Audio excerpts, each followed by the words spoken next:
tops. So, we're continuing with more King's Quest 6.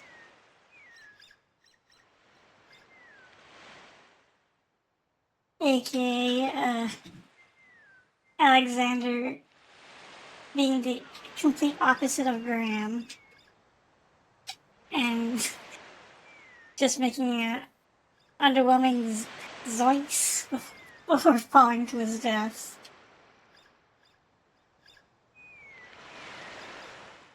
So where we left off, we have to climb this mountain, and this mountain is basically copy protection. So we know the answer to this puzzle. There appears to be something etched into the face of the cliff. Alexander decides to get closer. So ignorance kills, wisdom elevates. And the correct answer was rise. So Huge blocks of stone erupt from the granite cliffs.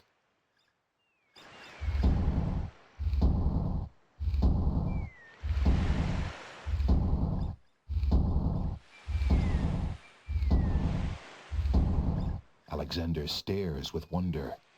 That's quite a way to welcome a guest, if indeed it is a welcome. yeah, let's climb it.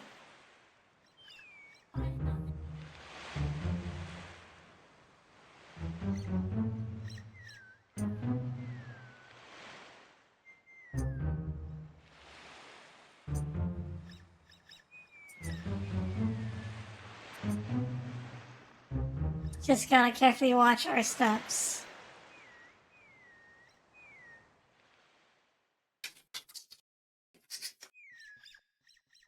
Or not.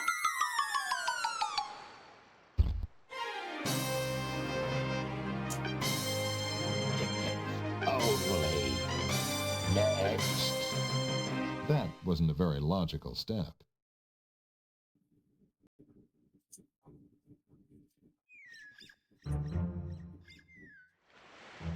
I like that on the first level he just falls and breaks his neck. On the second level he has to do a Looney Tunes style death.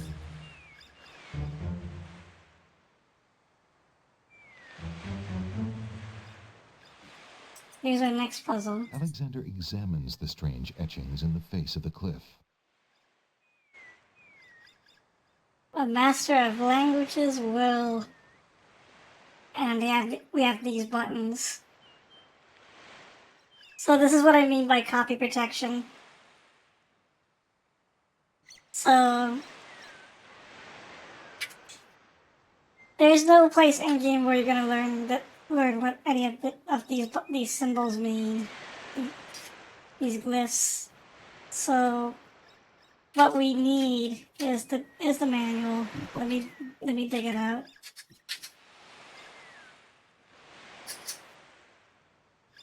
King's Quest 6 manual, because this is how they get you. This is how they get.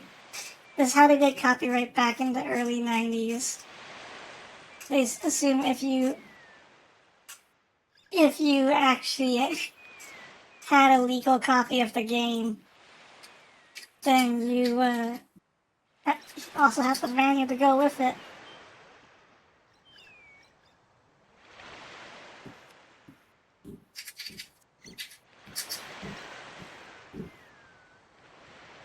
Yeah, it's that kind of piracy measure.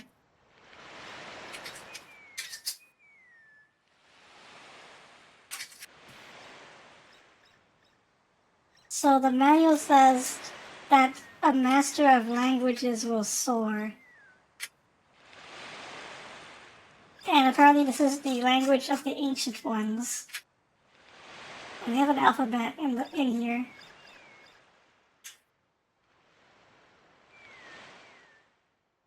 I mean, I could show what this page looks like, or I could just do it.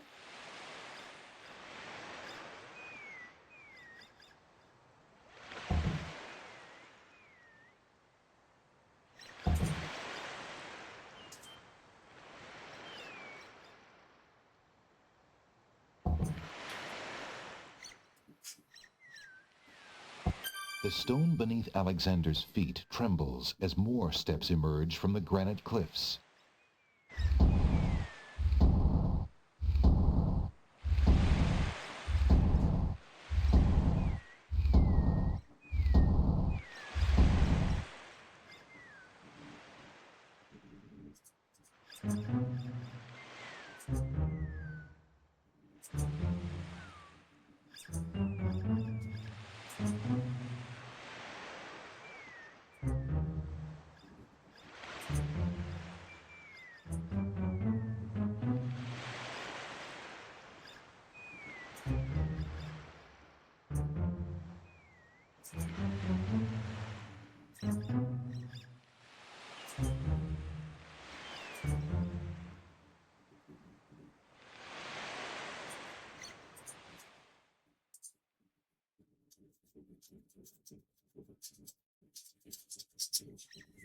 Don't look down, Alexander. Let's see what this is. Alexander examines the strange etchings in the face of the cliff.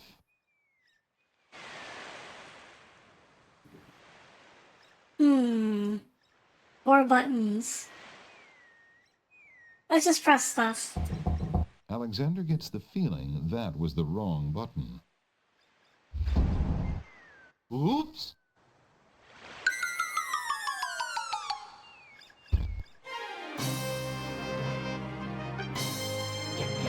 Only. Next.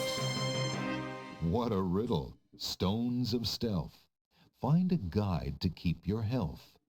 Oops, indeed.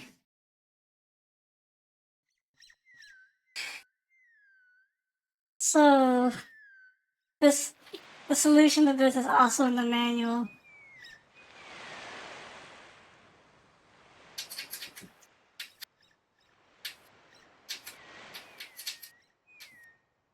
Also, this place, according to the manual, this place is called the Logic Cliffs.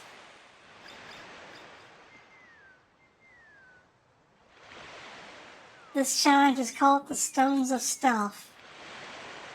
The riddle is 4 men standing in a row, third from the left, and down you go. The rest in order move you on. The youngest, the oldest, and the second son.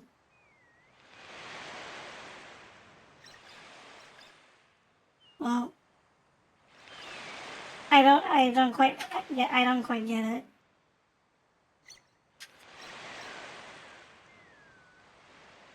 So we'll just input the correct answer. Alexander examines the strange etchings in the face of the cliff. The stone beneath Alexander's feet trembles as more steps emerge from the granite cliffs.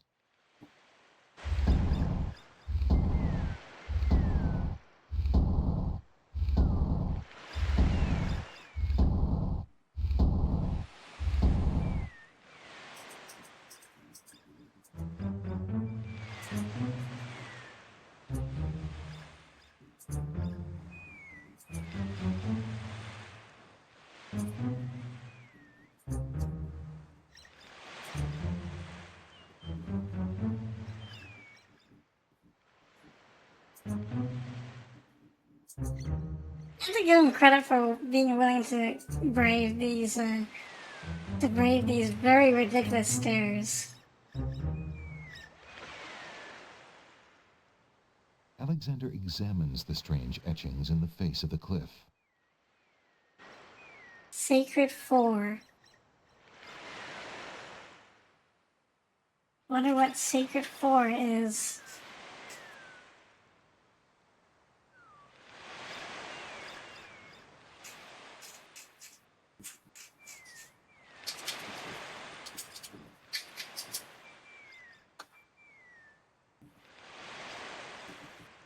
The emotion tranquility, the color azure, the creature caterpillar, and the element air. So apparently, we have to put in the alphabet letters that represent these. So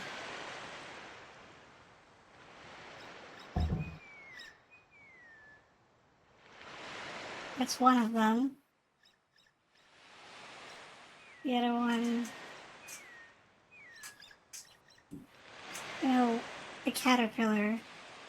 Which one is the caterpillar? This one.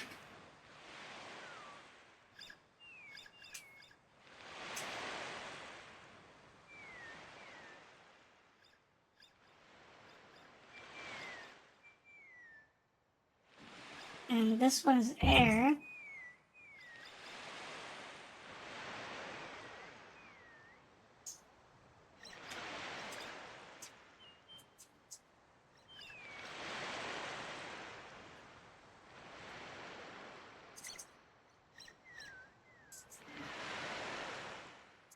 You got azure, tranquility.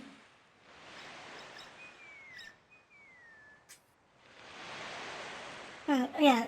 No, we don't have. I don't think we have azure yet.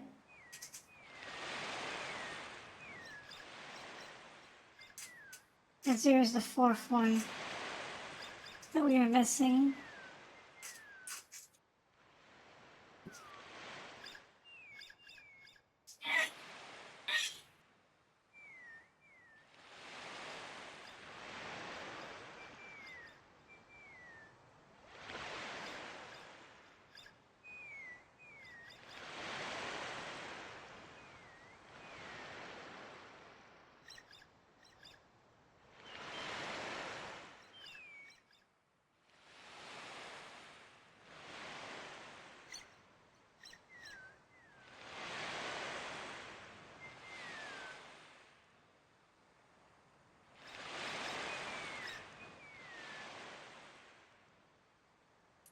Sorry, I'm still looking. I know. I remember it was in here somewhere. Correct. The correct one is supposed to be in here.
I'm dumb. It's this one. It was this one.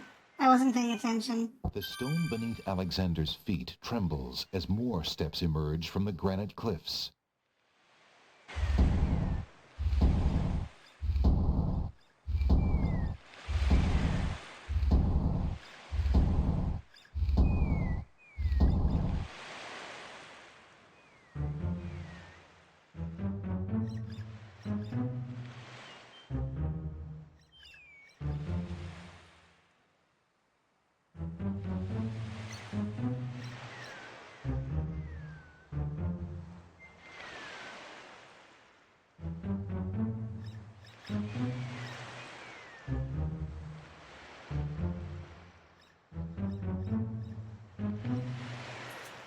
Well, this is the fifth one. Alexander examines the strange etchings in the face of the cliff.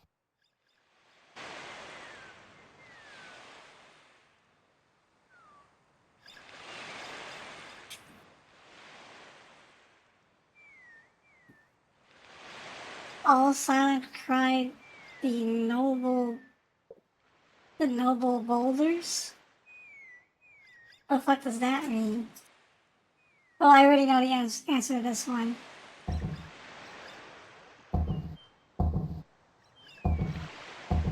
The stone beneath Alexander's feet trembles as more steps emerge from the granite cliffs.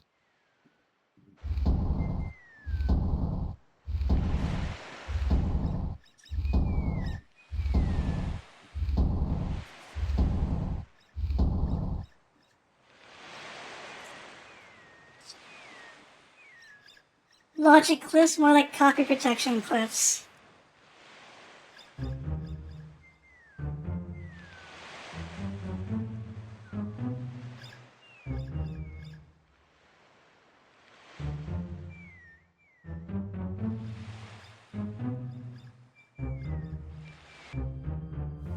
Right here.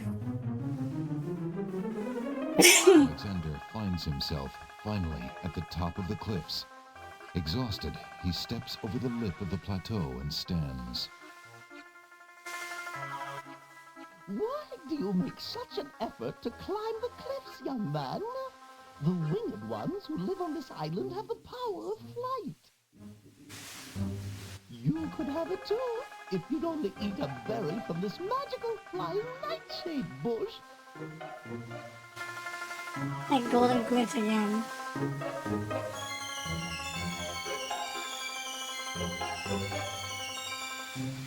See? The sweet berries will make you float like a petal on the wind. Try some. Well, first off,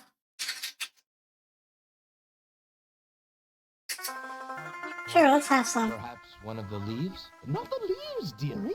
The berries on top of the bush. All right. I'll try some of your berries. Yeah. Just waddle your way there. Eat quickly, dear boy, and I'll show you the way to the Lord and Lady of this island. What? Slightly bitter, pretty one.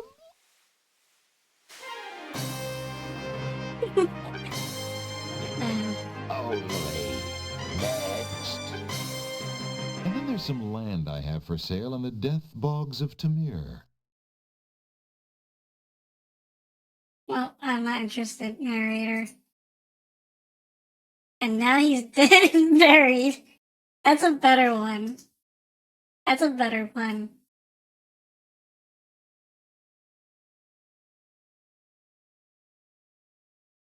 You have better jokes than the narrator. Not gonna lie.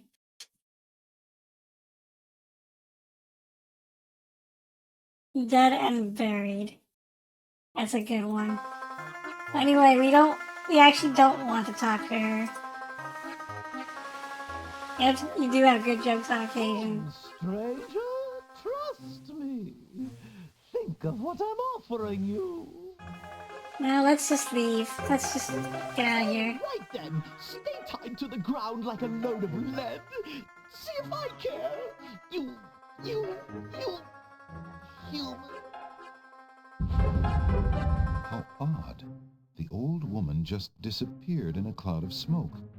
Perhaps those berries are even more powerful than she led Alexander to believe.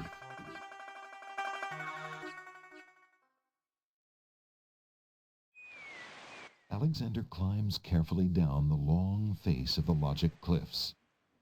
Oh yeah, we don't have to do the puzzles anymore, so... And we don't have to climb all the way down, it just skips it. So... we can just go straight up.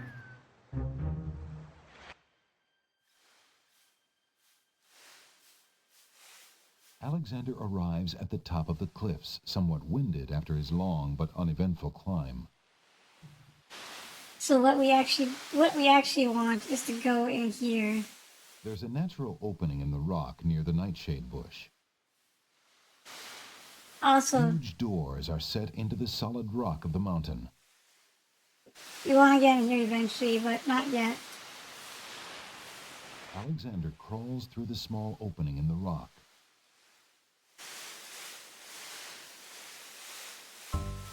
Alexander finds himself in a dark cave. Well, it's dark in here. Well, good thing we have this tinderbox. The pawn shop's tinderbox is slightly battered, but in reasonably good shape. The tinderbox contains a candle, as well as some flint and tinder. It feels exactly like a tinderbox. That object has nothing to say. Let's use it. Alexander takes the candle from his tinderbox and uses the flint in the box to light it.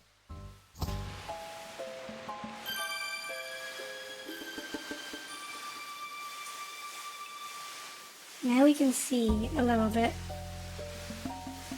On the wall opposite the cliffs is the vague outline of another opening in the rock. Alexander crawls through the opening in the rock.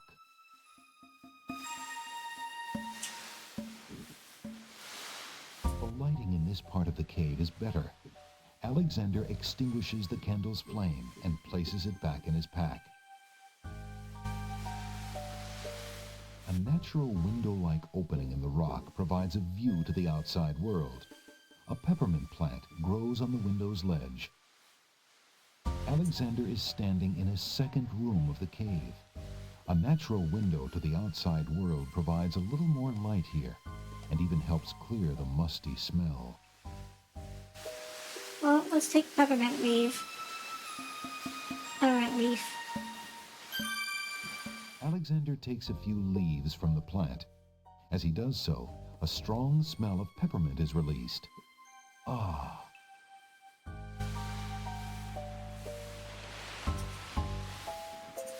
I think that's all we need to do in this cave. Alexander crawls back into the first room of the cave.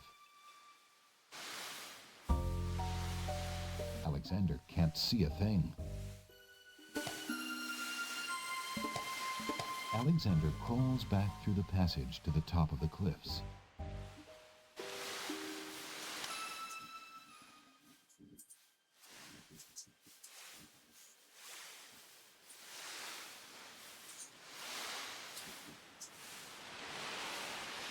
Let's see how many points we have. 91.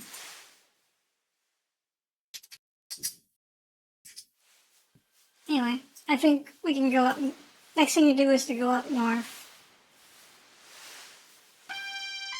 Look, an intruder! Hold! How did you get up here, human? I climbed the cliffs. That is not possible. No one has solved the cliffs of logic in several centuries. And if the cliffs were to be solved, it would certainly not be by a human. I didn't mean to trespass.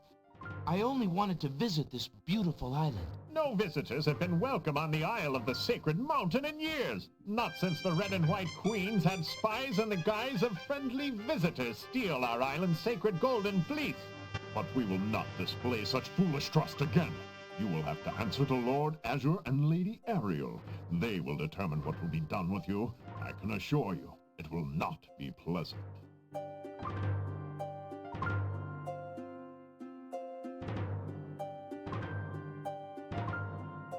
Well,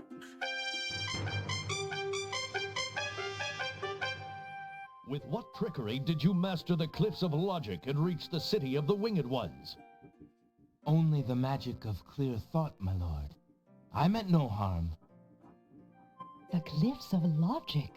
It is the sacred oracle's prophecy, Azure. Yes, Ariel.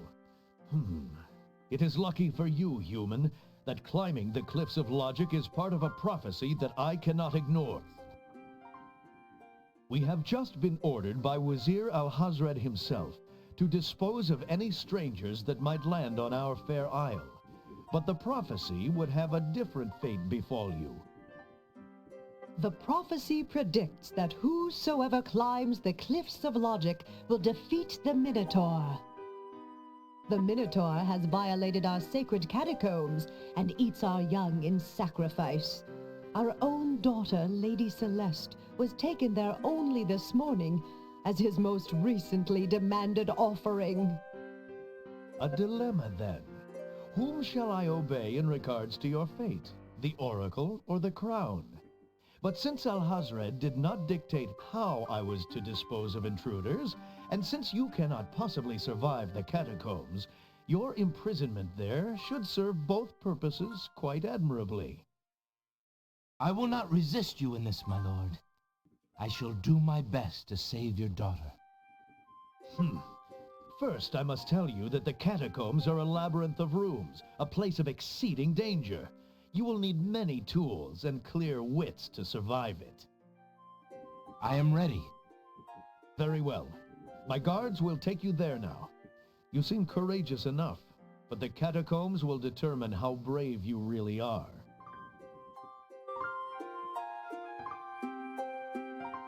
I've never tested whether the game will soft lock you if you come in here without everything you need. But this is Sierra, so I'm a little cautious about trying that. Why did you tell Lord Azure you were ready and willing to face the catacombs? No one is ever ready, and only a fool could be willing. And you are far wiser, I suppose, to leave a maiden to die? To not fight this plague on your own people? Bravery and suicide are two different things, human. You will have a chance to renounce your choice soon enough, when you lay trembling under the Minotaur's hooves. We shall see. Thanks for the escort. We only escort you to your death. May the fates make it quick so that you do not have to scream long.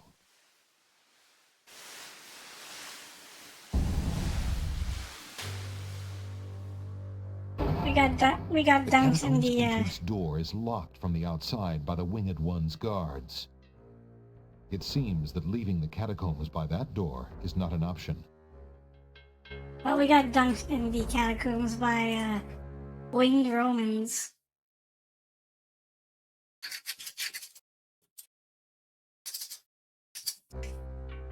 So this one unfortunately still follows Sierra adventure game logic. You have to draw a map. A very welcoming place, no doubt. But yeah, you have to draw a map to memorize where things are, or you can just use an FAQ and you can just use an FAQ. It's a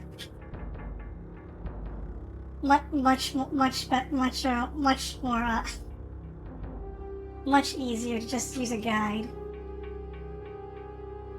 So where am I now?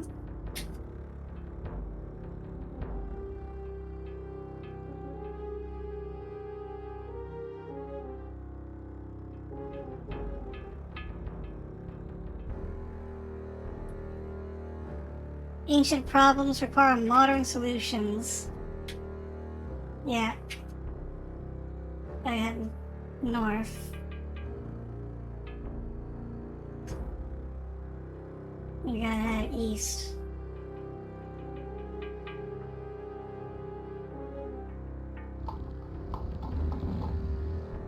Alexander hears the distant sounds of a wild animal somewhere in the maze of rooms.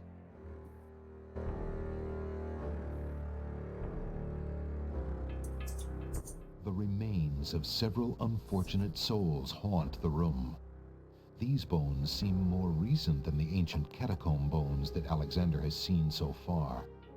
Perhaps they were victims of the Minotaur, or perhaps they died while wandering lost in the maze. 3 of the skeletons are completely intact. Niches in the wall form stone burial beds. Ancient bones lie crumbling on the unyielding rock.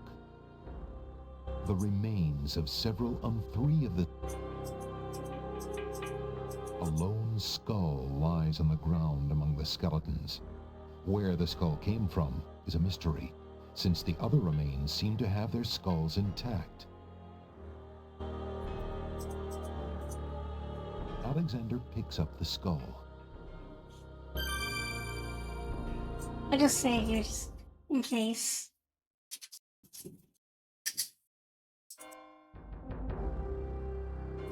Now we gotta head back.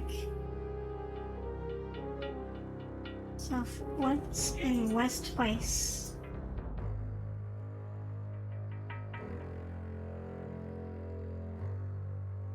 North. And then west. What is this? Tiles. A carving of a scythe adorns that tile. That tile is engraved with a skull and crossbones. That tile bears the image of a dove. Well, Alexander feels the tile he's standing on shift beneath his feet. Uh-oh.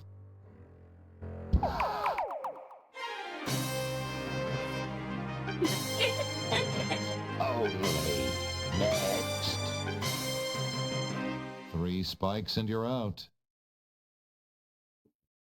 that's 3 strikes, narrator.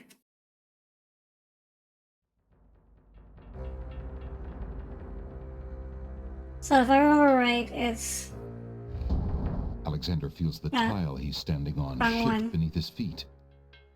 Uh-oh. let's save some time and not do that. I remember the solution is online already. I mean, a tile maze.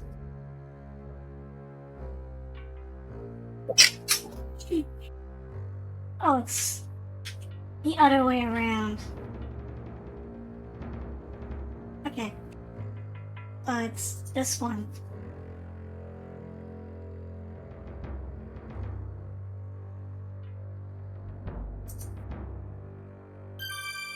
There.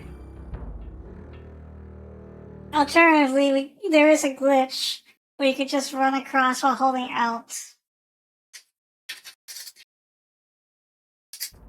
But that's for speed running.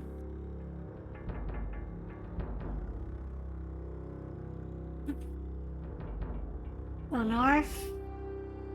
Ooh, what we got here? An old wooden shield hangs on the wall. Nope. The shield does not speak. The occupant of the stone bed is beyond the reach of Alexander's voice. Alexander takes the shield from the wall.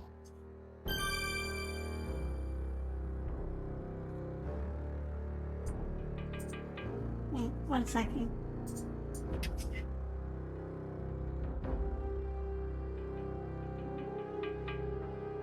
How many points do I have? 96.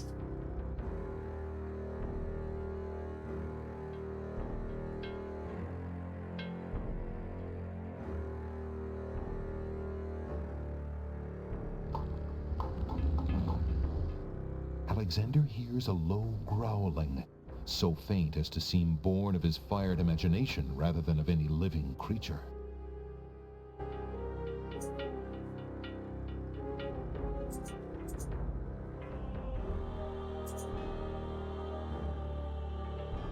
Oh, shiny thing. Niches in the wall form stone burial beds. Ancient bones lie crumbling on the unyielding rock. Alexander notices that this skeleton has old coins over its eyes. Let's take the coins. Alexander finds 2 coins on the skeleton's eyes. He takes the old coins.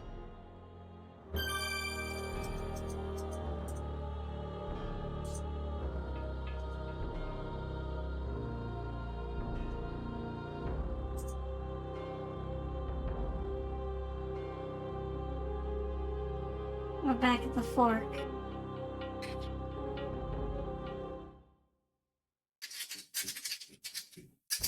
Well, before I proceed to the next room, I want to ask you a very small joke. Do you like Resident Evil 1?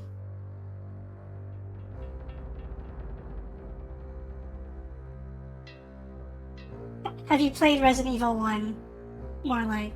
Any version will do of Resident Evil 1.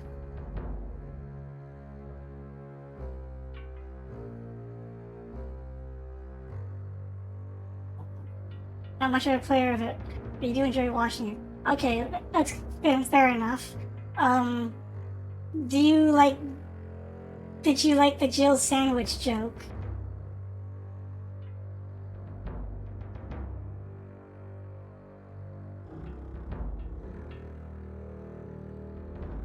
Because we're gonna be making fun of Jill again in a second. Yep, you guessed it right. It's a trap. The doors have sealed Alexander inside. And the ceiling is coming down. Oh no, what do we do? Skull, do your thing. Desperate to stop the crushing ceiling, Alexander throws a skull into the grinding gears. The skull is caught between two cogs. The gears shriek and shudder. The skull begins to bulge. Uh-oh! With a sudden lurch, the ceiling completes its descent Yikes! and presses Alexander into the floor like a bug under a heel. That Very. skull wasn't strong enough to endure the pressure, and neither is Alexander's. Shakes is one way to put it. Next. Alexander never was much good at squash. Yeah, Barry's not coming to our rescue on this one. Well, we just became an Alexander sandwich. Anyway, we have to pass through this room. It's a trap. The doors have sealed Alexander inside. And the ceiling is coming down. Well, it's a good thing we got this brick right over here. Small speckles of sand stand out against the otherwise gray brick. Oh, there's one thing I should try. Alexander can't reason with the ceiling. Of course it can't. Okay. In a desperate move, Alexander throws a brick into the grinding gears. The brick is caught between two cogs. The gears shriek and shudder. The mechanism grinds to a halt. The ceiling is stuck. The trap is sprung. Stay up, ceiling. Good, ceiling. I wonder if I can take the brick. Even if Alexander wanted to retrieve the brick, he'd be unable to get it out of the cogs now. It's tightly wedged in place. Yeah, let's just leave the brick there then. Somewhere, far off into the catacombs, the sounds of hooves faintly echo. East twice. Then north. Then east. Sounds! A trap floor! Zounds.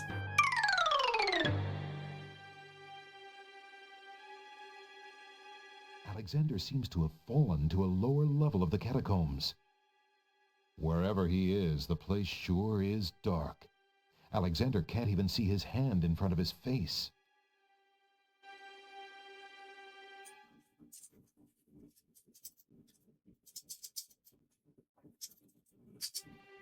Oh, what do we do?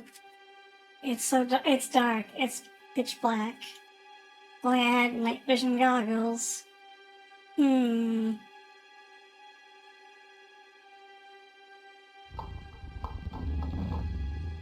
Alexander hears the scrabble of hooves in the dark room. Hello?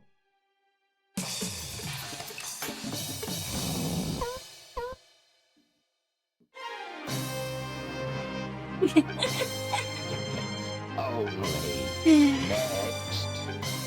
Caught in the dark, Alexander? No, I'm alone in the dark. The Minotaur sure has good eyes even in the dark. So what we need to do actually... I mean, the solution's obvious. We have the tinder box. Alexander takes the candle from his tinderbox and uses the flint in the box to light it. Aha! So that's why it's dark in here. A torch is out. Alexander lights the extinguished torch and puts his tinderbox away. So we're on the second floor of the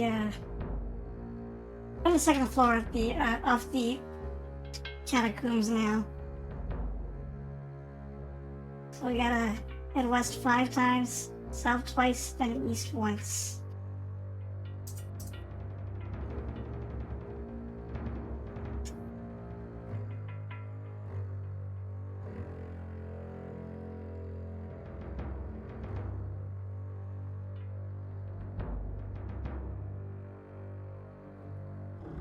Okay, that's south 5 times. As west 5 times. South twice.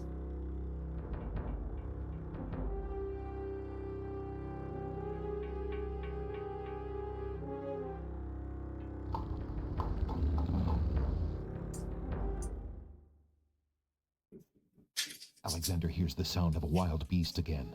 This time, so loud that the creature itself seems to be in the same room with him.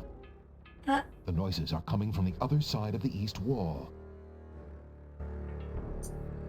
Alexander examines the wall closely, but sees only a solid rock wall.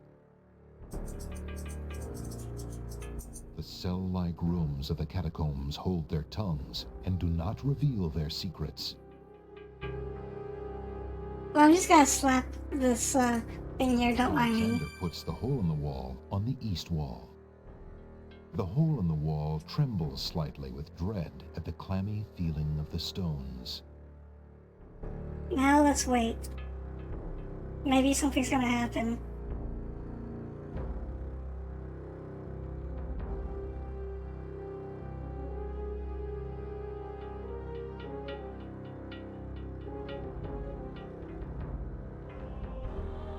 The hole in the wall must have been startled by something on the other side of that wall.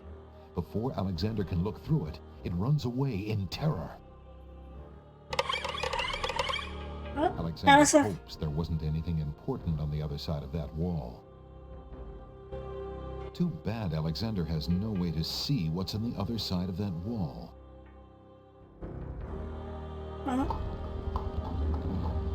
The sounds shift direction and become louder to the south.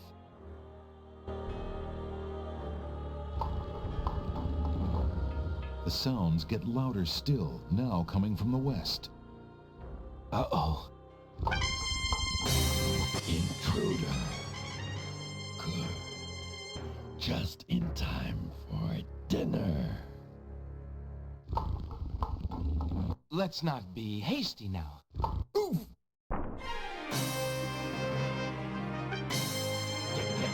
Only next. Caught in a blind alley. If only Alexander could have seen what was coming.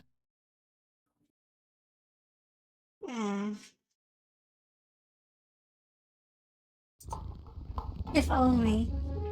Alexander hears the sound of the noises. Yeah. Alexander puts the hole in the wall on the east wall. The hole in the wall trembles slightly with dread at the clammy feeling of the stones. Alexander peers through the hole in the wall and sees just another room in the catacombs.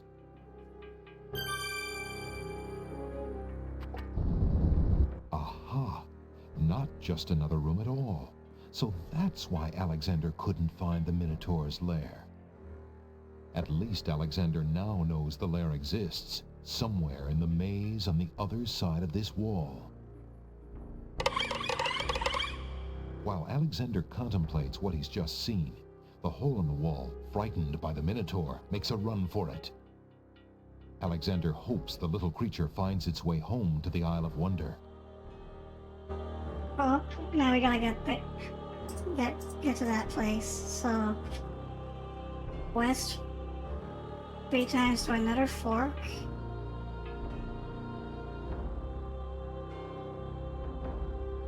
Then south. That'll be one long journey for that little creature. Yeah. South, then east. Alexander hears the distant sounds of a wild animal somewhere in the maze of rooms.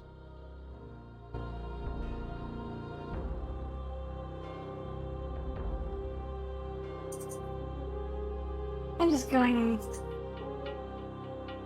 in the direction that I think it was north.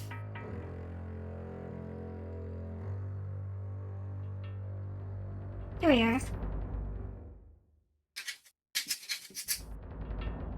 A very beautiful, very dusty tapestry hangs on the wall.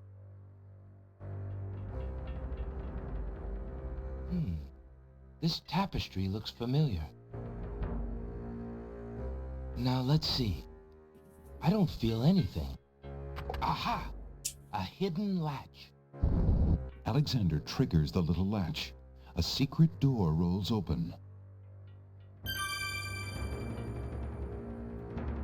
The lair door is already open. Just walk through it. No! I beg of you! Please don't hurt me! Your struggles are useless. It's the Minotaur, and he's struggling with a Winged One's girl. She must be Lady Celeste.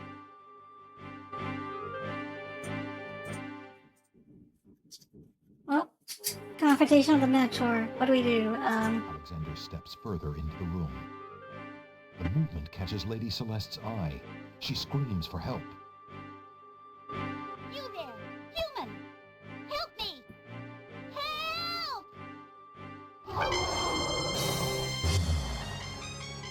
Who dares enter my lair? I ask you to release your captive or suffer the consequences. Never. You die, human. As the Minotaur advances in attack, Alexander slowly backs away Well, it's too bad we have no weapons. until he can back away no more. Now where to, little man?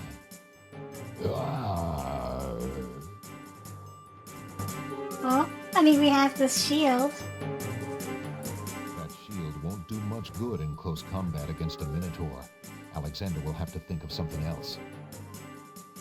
Well, let's use our hands then. Now you die.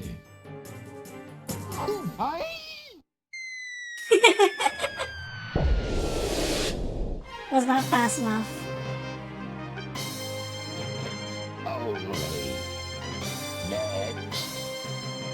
There's something to be said for taking the bull by the horns, Alexander. IGOVAV, we're playing, we're playing King's Quest 6. And yeah, Alexander has a really girly screen. It's no King Graham screen, but it's still funny. So, There's something to be said for taking yeah. the bull by the horns, Alexander. what do you think we should do? Let's look at our equipment again. We don't have any weapons. And this shield is not going to do the trick. Otherwise plain wooden shield is embellished with a silver cross. Because the narrator said no, you can't use a shield. The old rotten tomato gives Alexander a mean look and grumbles sourly. If only we had, like, a sword.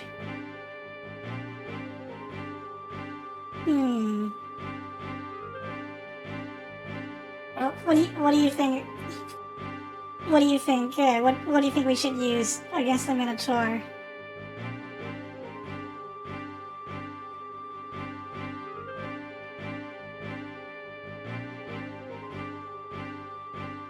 By the way, I forgot to show it, but there are dead ends too in this labyrinth, and It's like the trap door that we had on the second floor, except it kills you. But we've gone through a trap door, except we survived it.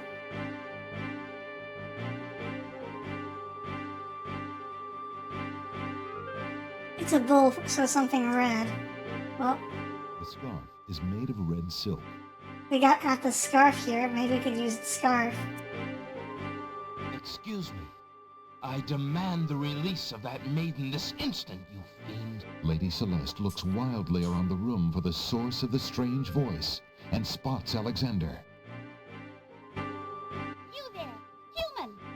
Help me! Help!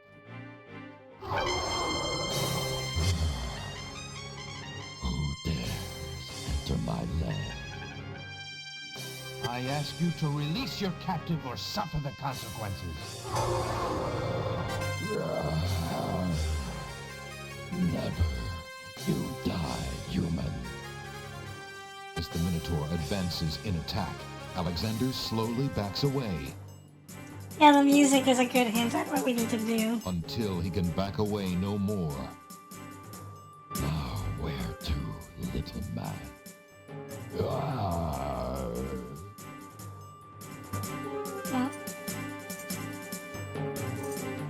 Alexander, his back inches from the fiery pit, tempts the Minotaur with the Red Queen's scarf.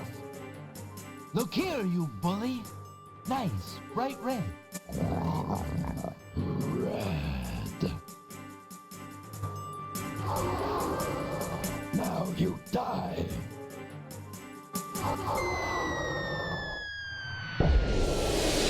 The Minotaur drops from sight amidst the consuming flames. Slowly, his scream fades as well. Have you been harmed, Lady Celeste? Are you all right? No, I am not all right. I assume you do not intend to leave me tied up on this vile monstrosity. Of course not. Sorry, let's see. If you'll give me a moment, I'll have these untied in no time. I can't wait that long. Look, I wear a small dagger just inside my belt. It should be enough to cut the rope. Oh, all right. I've got it, Lady Celeste. Here we go.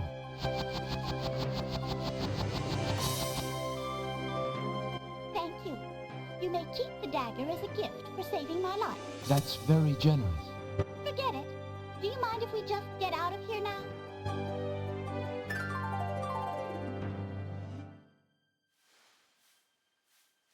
The Winged One's guards, bored with the pointless waiting, are startled by the sound of rock moving against rock. Lady Celeste, fight thee well. I'm quite well, thanks to the bravery of a mere human. So much for your superior intellects. Yes, me lady. Now bring him along. I'm going home.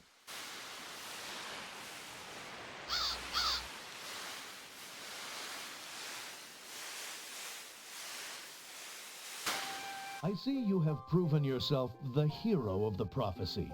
Well, I am expected to thank you for saving my daughter's life, so I thank you. I am obliged to thank you for the restoration of our sacred catacombs. It means much to our people. We have already begun the process of clearing the deadly traps from its rooms. It is also my duty to grant you a visit with the Oracle, so this I do. I will grant you the freedom to leave here unharmed, despite my orders to the contrary from the Crown. But there, my obligations to you end.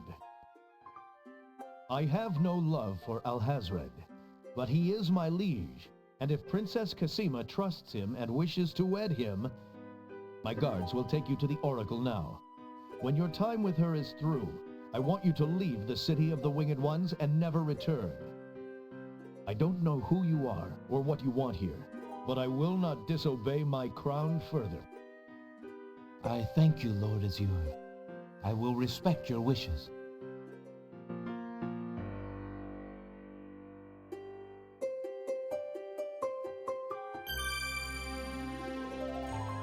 Hail to thee, great oracle. Lord Azure sends you this wingless mail. It appears that he solved the cliffs of logic and defeated the Minotaur in his lair. So I have seen. So this is the one that haunts my pool of late. Welcome, young seeker. What knowledge do you desire? Princess Cassima, whatever you can tell me, Great Oracle. Ah, of course, the princess. That explains my images. Let us see what we can see. I see a maiden, lovely and pure, but surrounded by evil. She's a rose set amidst bitter thorns. It is her fate to be the pawn of dark powers, and yours to try to redeem her. How do I redeem her? Fate is not like the cut of a blade, young one, but rather like the myriad of paths formed when a hammer cracks ice. I will tell you what I can, but what will actually come to pass is up to you. I see that any attempt to reach the girl will force you into battle, a struggle against a dark force. If you lose, your life will be forfeit. Who must I fight? A great darkness surrounds your adversary, preventing me from seeing clearly. I can only make out the shape of a black cloak. But before this final struggle, I see an infiltration, a dangerous game of hide-and-seek in corridors filled with enemies. The risks are high, but it's the only way to reach the one you seek. There is more than one way into this place. Your choice will dictate much. What else do you see, mighty Oracle?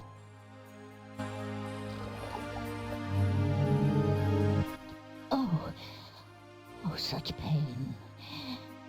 I see two restless spirits crying out for revenge. These shades could help you destroy the dark force if they were to be brought back from their spiritual form. Yet this is only one possible path to your destiny. I'm afraid this is getting beyond me. I know very little about the afterlife. I can only advise getting counsel from the druids.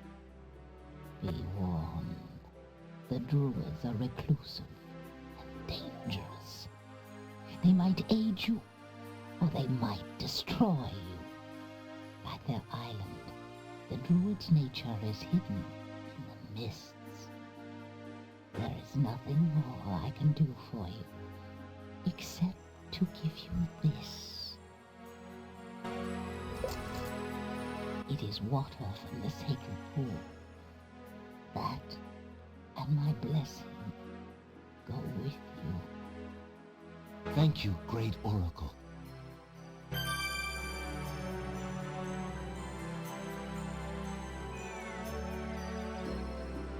Oh, we got dropped at the beach. Bye. How many points we have? 113.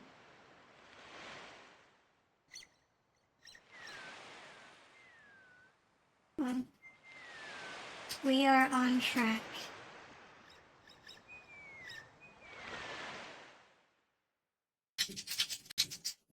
Now, before we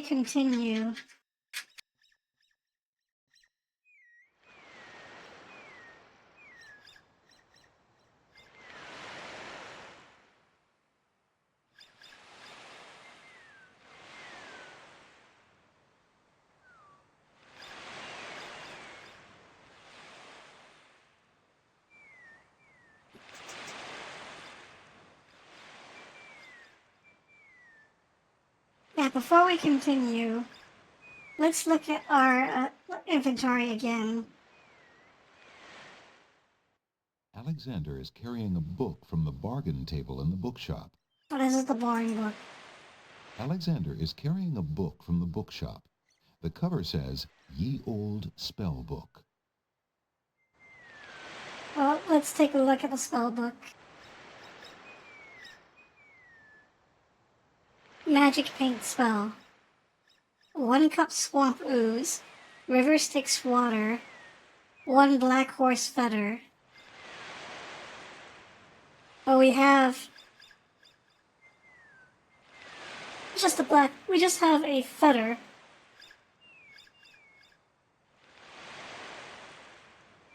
Well, we can't really use this spell yet because we only got got 1 ingredient. This is a recipe book, by the way. Next page. Make rain spell. Few drops salt water not from the sea. We don't have that. 1 vial sacred water. We have this. Falling water. We don't have that yet. But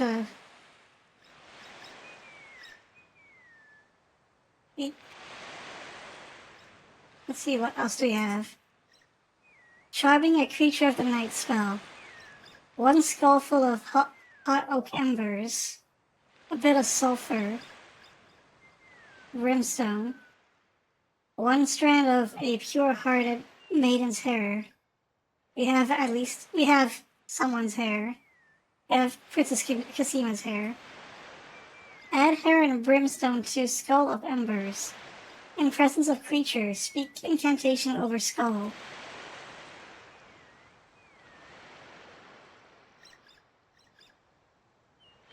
Well, we can at least prepare, we can prepare the make rain spell, I think. So, let's...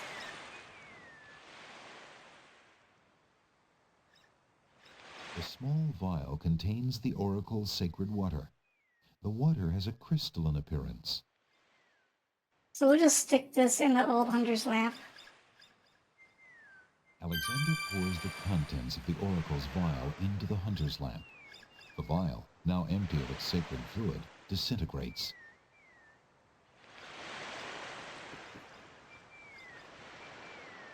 Oh, next up, we gotta go to the Isle of the Mists.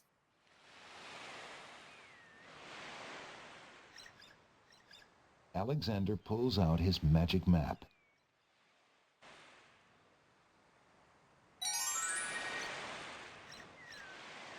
Another island has appeared on the magic map. Alexander wonders if it has anything to do with the oracle's reference to the Druids. Well, let's go there. Alexander feels a strange pulling sensation.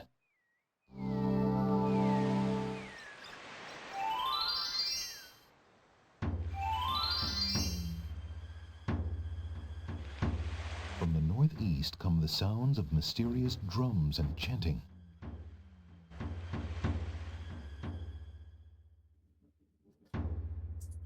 Let's go investigate. That sounds like a good idea. Alexander is frozen at the spectacle before him. Robed figures are gathered around a bonfire.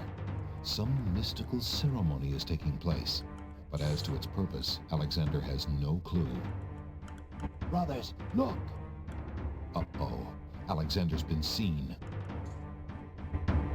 This must be the foreigner we were warned about. How appropriate that he should come during our rain festival. Place him in the sacrificial cage. Wait!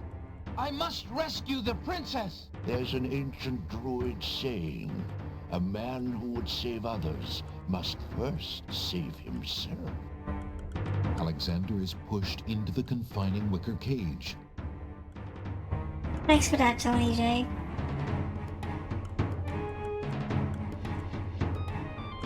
The cage is swung out over the bonfire.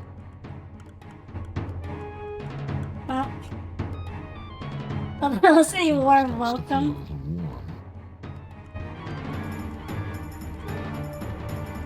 The bottom of the cage is getting uncomfortably hot.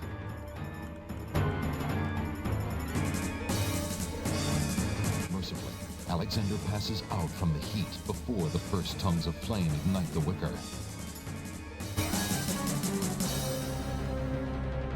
We did.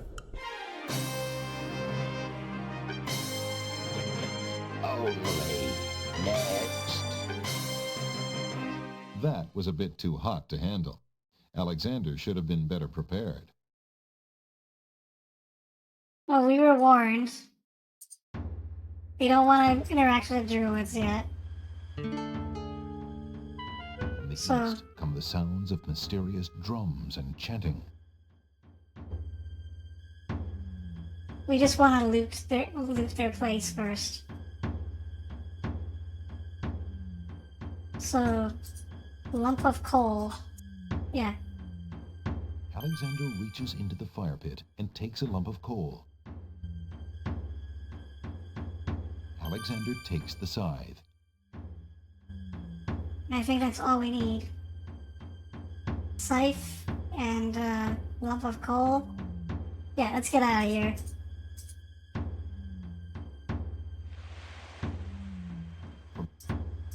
Alexander pulls out his magic map.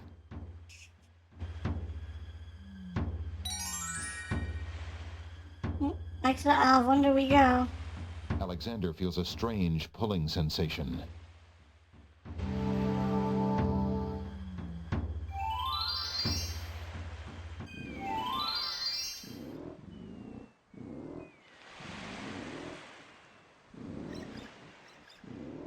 So we're still trying to make the Bakering spell. Because we can.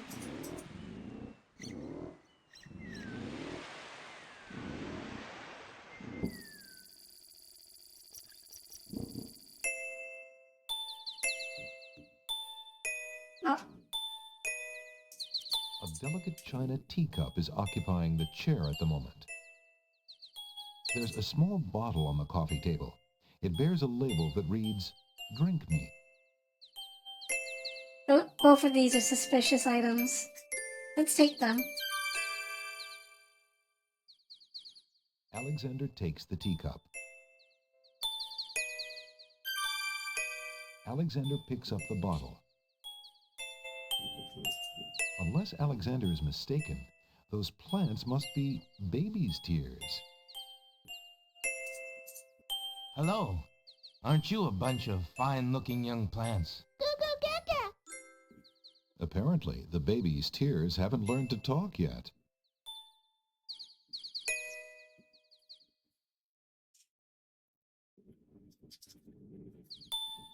Well, so remember our spell book. We need Alexander. We need salt water. Yeah. Not this one. Not this one.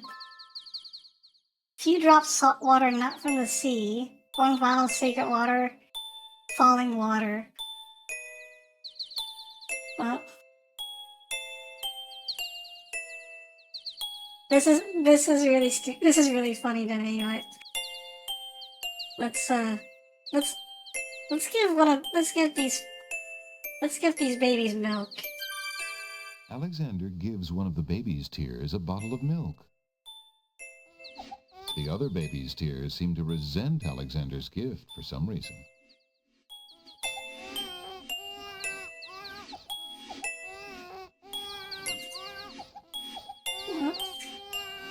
And guess what? Give us your Alexander tears. collects some of the tears in the old hunter's lamp containing the oracle's sacred water. Yeah, give me your tears, babies. That's so fucking cruel.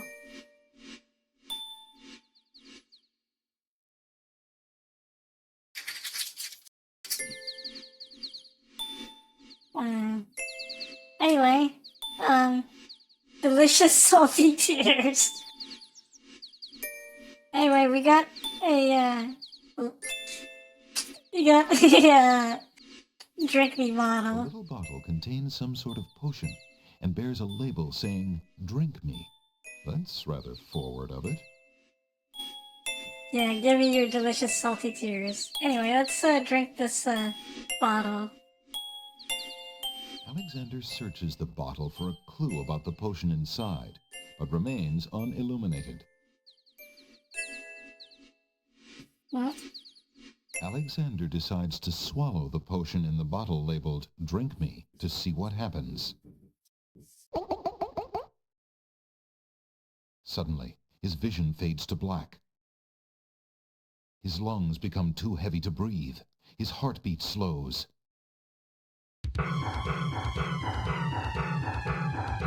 well, we're dead. Again. It was very bright. Then beats no more.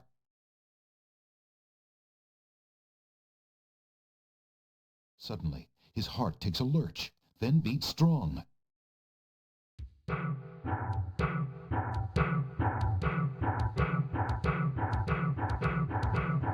His chest heaves like that of a newborn. His vision clears, and Alexander feels fine. Phew. For a minute there, I thought, what if someone else had seen me and thought, zounds! Well, we have the fake death pill from MGS Spree. What can we do with a fake death pill? How unexpected. Zounds. Oh, let's go here.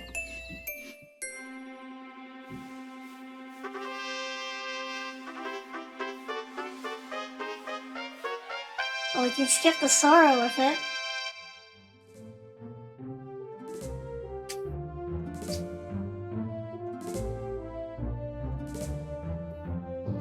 Your Highness may as well spend her royal time contemplating something else. The lump of coal shall be sent to the Castle of the Crown under my name, and that's all there is to it. No, it shan't. Yes, it shall. If the coal is sent in your name, I shall royally decree a ban on all red on this isle. You do, and I shall royally decree that white shall be henceforth used for all mopping up of cabbage stew. You wouldn't dare! Oh, wouldn't I? Oh, it's you! Have you thought of any more of those brilliant ideas of yours?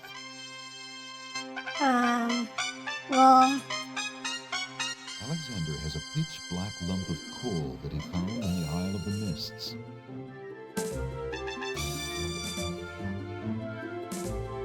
I found the two of you another lump of coal so that you can stop fighting over the one you have. Oh, let me see! A lump of coal! And what a beauty it is, too! Oh, marvelous! Now we can stop fighting, sister. Your Highness can just keep the old lump of coal, and I'll take this new one. Quite right. That settles everything. As a token of our endless esteem and royal favor, please accept this magnificent and truly incredible spoiled egg. seriously? Thanks.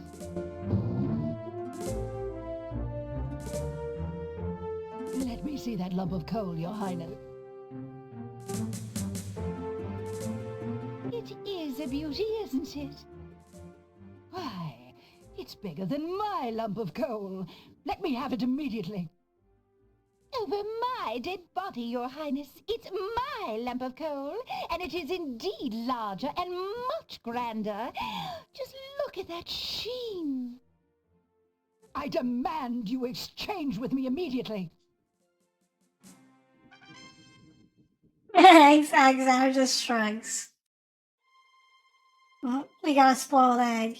What can we do with a spoiled egg? Were you really going to give a spoiled egg to... Oh. The spoiled egg has a slightly yellowed shell that bulges in spots from the pressure of the gases inside. This is... By the way, if you crack this egg open with a soft lock, so we are not going to do that. Anyway, I gave the lump of coal to the White Queen, so that should bring me to about 122 points. Yes.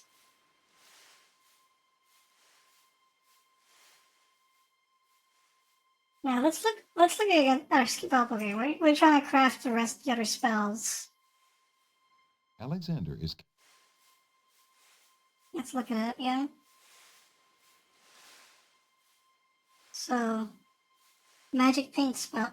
A 1 cup swamp ooze.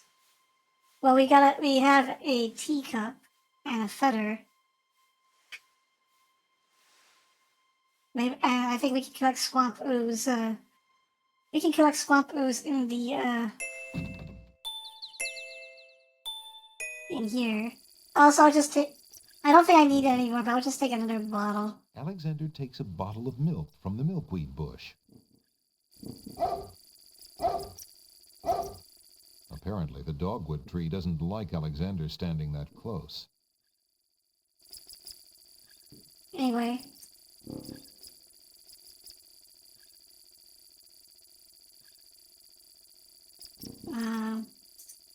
Teacup. What do you think you're doing? You startled me. I was just getting some swamp ooze. Well, you certainly won't get it there! That's not swamp ooze! That's swamp muck! He's right, you know. But he could be a little nicer about telling you. He's not a very pleasant stick in the mud. Nobody asked you! Be quiet! Oh, the trials of being a mere bump on a log.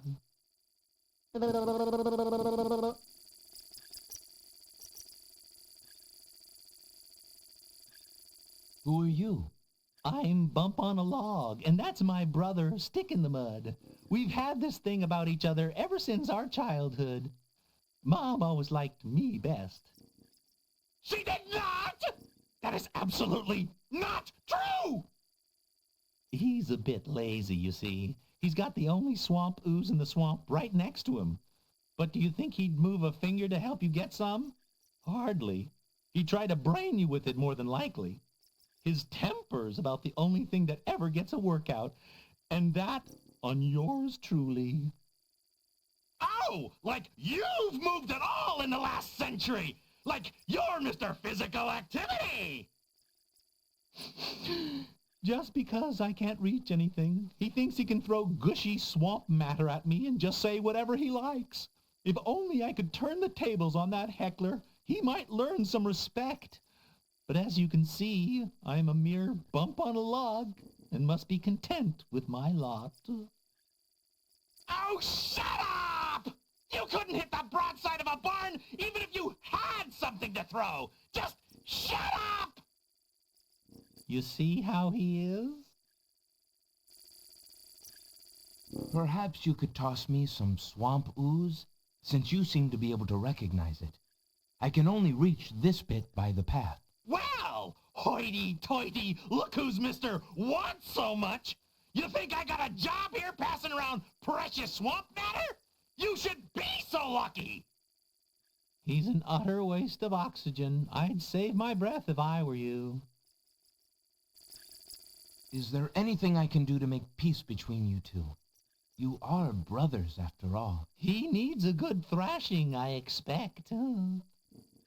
However, since you cannot go into the swamp, nor can I fight back, he will simply have to be born. Such is the life of a bump on a log. But really, Never! I got your swamp ooze right next to me, and that's where it's gonna stay! This swamp ooze is mine! Period. Alexander isn't getting anywhere by talking to that cranky stick in the mud. The creature simply refuses to toss Alexander any swamp ooze. Is there anything I can do for you, Bump on a Log? Oh, there's no changing my lot in life. A bump on a log is a defenseless creature, alas, and must put up with whatever cruelty fate dishes out. Is there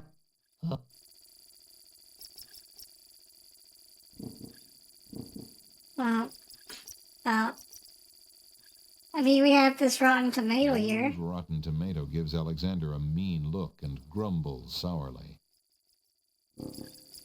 I got a lawyer, you know. Yeah, there's kidnapping laws in this here kingdom. What do you want from me? A recitation or something? Leave me alone. Yeah. Well, I thought this might come in handy the next time your brother starts picking on you. Aha! Finally, old Bump on the Log's not so defenseless, is he? Hey, hey! What are you doing there? Watch the pulp, would you? Now, Bumpy, remember all I've given you! The only thing you've ever given me is mud. Take this! No! Not into the swamp!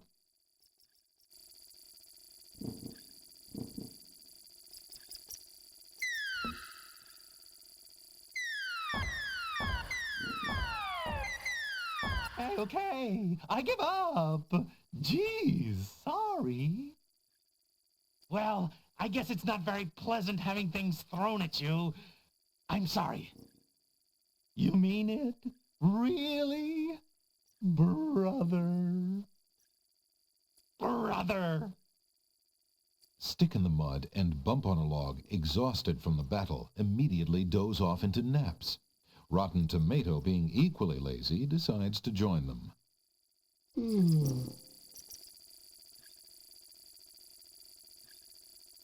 well, we got our swamp ooze. A glob of swamp ooze, tossed during the brotherly fight, has landed on the log. Alexander fills the teacup with the swamp ooze. Oh, boneless. Hey, caught him. We're playing King's Quest 6.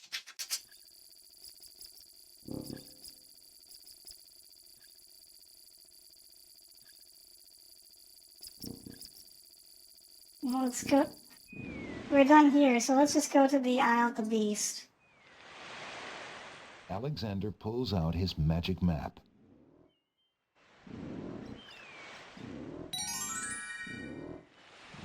Alexander feels a strange pulling sensation.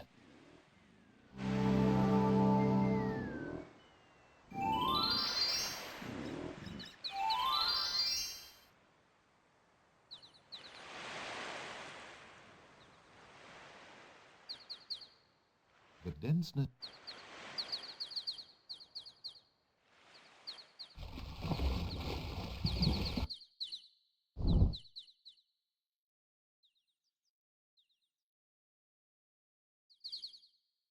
A stone archer sits atop the lintel of the gate like a silent guardian. His stone bow is tightly drawn and fitted with a single stone arrow. Well, if you remember what happened last time we tried to cross here, we died. And this thing is basically a turret. A single-shot turret. But we do have this shield. The otherwise plain wooden shield is embellished with a silver cross. So, anyway, let's use this shield. Alexander decides to pass through the gate, preparing the shield just in case. The magic arrow completely shatters the shield. Good thing the arrow didn't hit Alexander.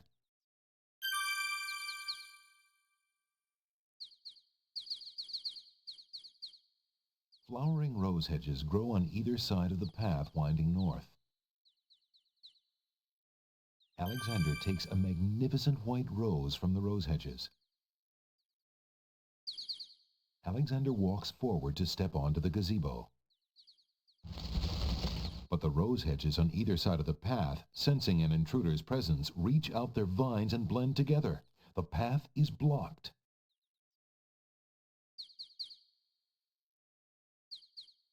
The hedges have grown magically together to block the path north.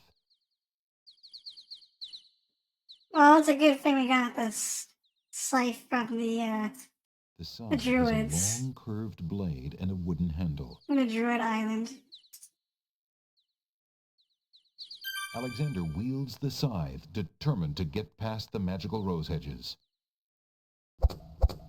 The leaves fly as Alexander tries to cut the branches faster than they can grow back together. He sees light. He's through.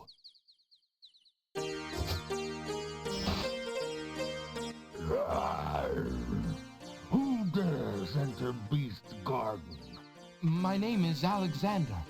I didn't mean to disturb your private garden. No. And yet, monsieur, you could hardly have accidentally broken through the 3 enchanted traps of the Isle of the Beast. I suppose it is simply my nature to break through enchanted traps. You must be a prince, then. I know the nature of princes all too well. This face you see before you is hideous, is it not? Well, for the face of a beast, it is really quite noble. Ha! I'm glad you like it, for you will soon own one just like it. I too was once a pretty prince, caring for nothing but adventuring and rescuing fair maidens. But I rankled one too many evil hags. One dark night, I was turned into this obscenity you see before you, warped in shape and trapped on this enchanted island over 100 years ago. Surely there is a way off this island. Oh, surely. You broke in, did you not? And yet think, where would I go clad so eloquently as I am with this silk and this pelt? You see, my prison is also my sanctuary. You are the first to break through the barriers in lo these many years. That is, except for the druids who stole my heirloom coat of arms. If there's any way I can help. Help? You? I'm afraid you don't understand. The enchanted barriers were a warning and protection for you more than for me. Your prize for forcing your way past them is to join me in this dire life. By the laws of this sorcery, you are doomed to be trapped in the form of a beast. Your reward for broaching this garden is to be my slave. A slave as beastly as I am. You have only a few hours of humanity left. But that's not possible. There must be some way to break the enchantment. Spells always have a weakness somewhere. The enchantment you are under is tied to my own. Or the sorceress left me a way out. But I'm afraid it was only her final bitter joke. You see, I need only find a maiden to join me here, to share my castle, my life, willingly. Take another look at me. You can't help but admire the hag's terrible cruelty and cunning. I shall try to find such a maid, for Casima's sake. Truly? How determined of you. I personally would not waste my last few hours as a man on an impossible errand. However, you may do as you please. I give you this token. It's my family ring, and the only heirloom I have left. If perchance you should... if you think you have found a maid... I shall give her this ring. Yes, she must accept it of her own free will. By doing so, she accepts me. Not that you shall find anyone, mind you. Your time is short. Count the minutes on your fingers, while your fingers you have, pretty prince. Your master will await you.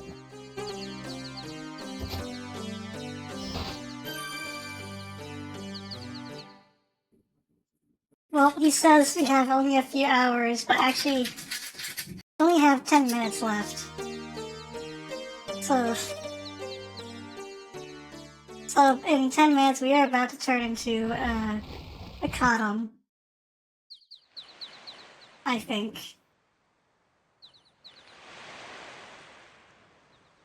Actually, since you're here, Kodum, I mentioned before that the King's Quest 6, unlike 5, so King's Quest 5 used in-house voice actors. King's Quest 6 actually outsourced professionals And the voice of Alexander, if I remember correctly, also voiced Beast in Disney's Beauty and the Beast. Alexander pulls out his magic map. Yeah, he doesn't sound like it, but apparently it's him. Alexander feels a strange pulling sensation.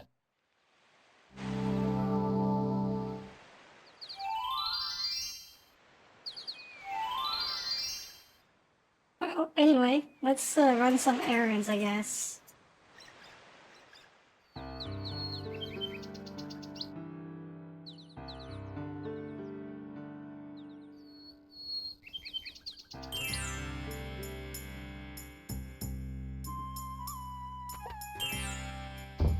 Good day, Prince Alexander.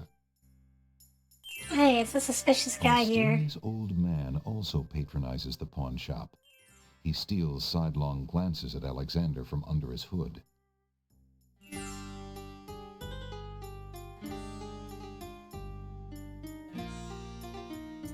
Well, let's Alexander suddenly gets a very sneaky idea. I can't go on anymore. Without Cassima, I'd just rather not live. Prince Alex, no! It's true. The Wazir has beaten me. I give up. Poison is my last resort. Stop! I am no more.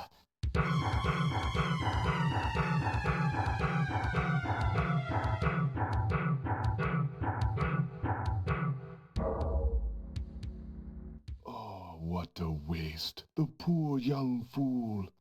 He's dead. He's dead. Wait until Abdul hears. He'll be so pleased.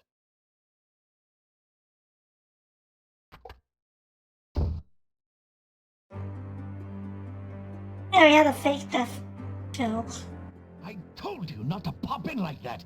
You can learn to knock like everybody else. Sorry, Master. I couldn't help myself. I have great news.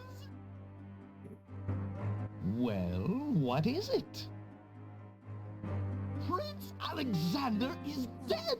He killed himself in despair over losing Cassima. What? Are you positive? That young man has proven to be most devious. I saw the whole thing myself, Master. He was really and truly quite dead. If what you say is true, it shall be most convenient. You've spent enough time on that little irritant. We must start thinking about the wedding. Anything, Master. Oh, I do love weddings. Well, we do want you to look your prettiest, don't we? Now, Shamir Shamazel, to the lamp with you. Prepare yourself as we discussed.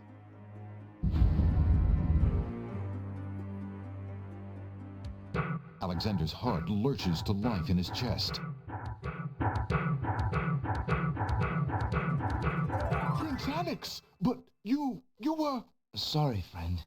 I was doing a little acting, I'm afraid. Ah, of course, the strange cloaked man. You are quite clever, and a bit too exciting for an old man.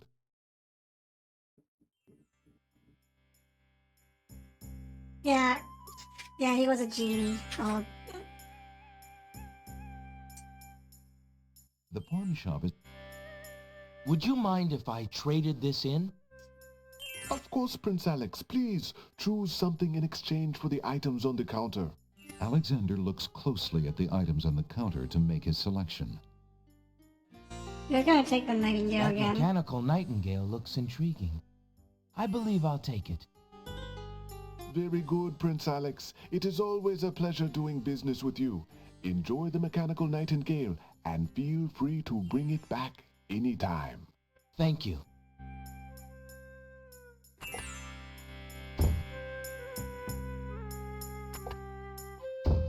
Jallo, my friend, is the wedding still moving forward at the castle? Prince Alex, egads, yes, that confounded wedding has Whole castle a-bustle. Look, I didn't come here to talk about that, though. I came to warn you. Warn me? About what? Isn't the wedding bad enough? No, listen. The Wazir knows that you're here, Alexander. He's posted extra guards, and he's telling them about a foreign saboteur. Who else could he mean but you? The Wazir's genie must have learned of your presence in the land, Prince Alex. I don't know how, but he must have. I haven't exactly been discreet, I'm afraid. Alexander, this is serious. Alhazred will never let you get close to Casima now. He stumbled the castle guard, probably to make sure you keep out. Gadzooks! Oh, it's too bad there isn't some way to convince Alhazred that you've left the islands or even died. If he thought you were out of the way, you might be able to get close enough to... What an interesting thought. Tell me more about this genie. The genie's name is Shamir Shamazel. Alhazred brought Shamir with him when he came to this kingdom. Shamir probably won't directly threaten you, but that doesn't mean he isn't dangerous. He can be a terrible trickster and an ingenious spy. It's too bad we can't get our hands on Shamir's lamp. If we had that lamp, Alhazred and all of our problems would be solved. Wouldn't that be a fine thing? You would wish to be master of such a wicked creature? Oh, Shamir isn't necessarily evil. Genies never are, you know. They only reflect their owner's heart, for good or ill. Yeah, about that. Alhazred is hardly a shining example for an impressionable genie. So how do you propose we go about getting Shamir's lamp? What? Oh, Prince Alex, I was only dreaming. I mean, the lamp is heavily guarded. It would be easier to steal Alhazred's own trousers while he's wearing them than it would be to get that lamp. But surely a clown's hands are quick and agile. Well, yes, they are, as a matter of fact. But then the theft would be detected almost immediately. And then... my poor neck. If the theft were detected. Oh, I see. Yes, well, there might be a slim chance, but only that. If you could find a replica of the genie's lamp, an exact replica, I might be able to make the swap. I alone might get close enough. But I couldn't tell you what to look for. I caught a glimpse of it only once. I would know it if I saw it again, but to say I cannot. Well, I'll just have to see what I can do. Good luck to you then, Prince Alex. I really must be going back to the castle. I don't think I'll be able to come back here. If we were spied on, well, it's too high a risk. I hope you understand. If I see Casima, I'll tell her I saw you. If you do ever make it to the castle, look me up. And do be careful, friend. I will. Goodbye, Jalo. Thanks for all your help.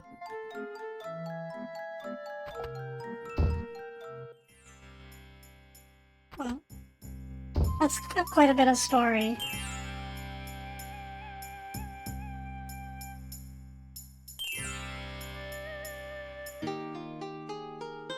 Well,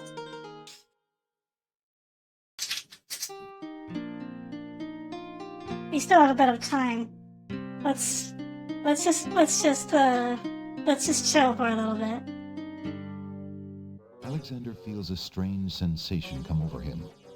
His skin begins to itch.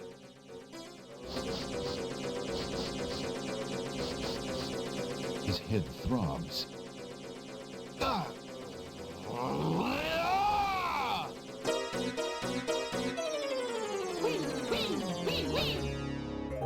Was that the beast you could do?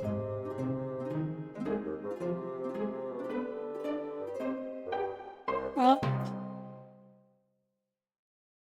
he turned into a thing. Alas, he didn't have enough time. Only 10 minutes of humanity.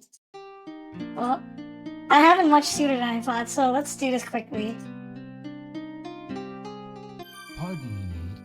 I hope you don't think me forward, but I see that you like roses. I thought you might, perhaps, like a fresh white rose. Alexander can see the conflict in the girl's pretty face as she fights between her distrust of him and her desire for the white rose. The rose wins. I shouldn't, sir, but it is so lovely. I've never seen a rose of white. It looks so pale and delicate. Wherever did you find one of such a color? There are many hedges of them on the Isle of the Beast, and they grow together like magic. Oh, truly? What an adventure that must be to see them. But I should not speak so, especially to a stranger. Thank you for the rose, though, kind sir.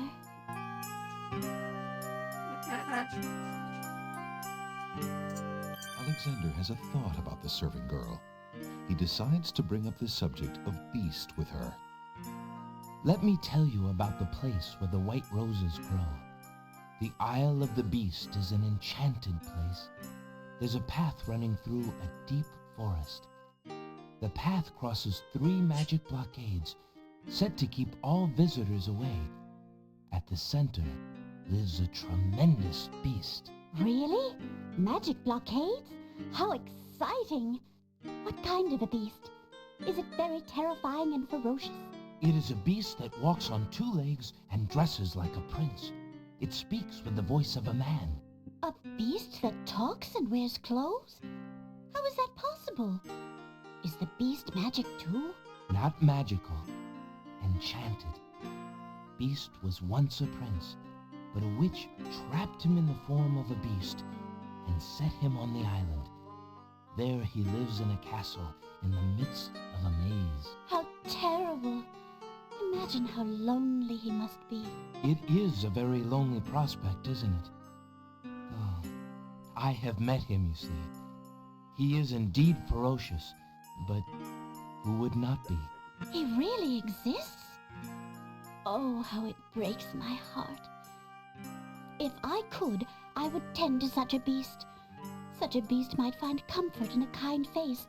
Do you not think it so? Oh, I think it's so. I very much think it's so. You would not be afraid of him? Afraid? Maybe at first. But how silly of me to speak so. The roses in this little yard are the only magic I will ever see. I could take you there. In fact, I would owe you my life if you would go. If you truly wish to go. You are serious? I could leave here? Oh, I have always dreamt of leaving. But to actually go... This is the only home I have ever known. Home is a hard place to leave, even if you're unhappy there. But I will go. If I can help him, I must go.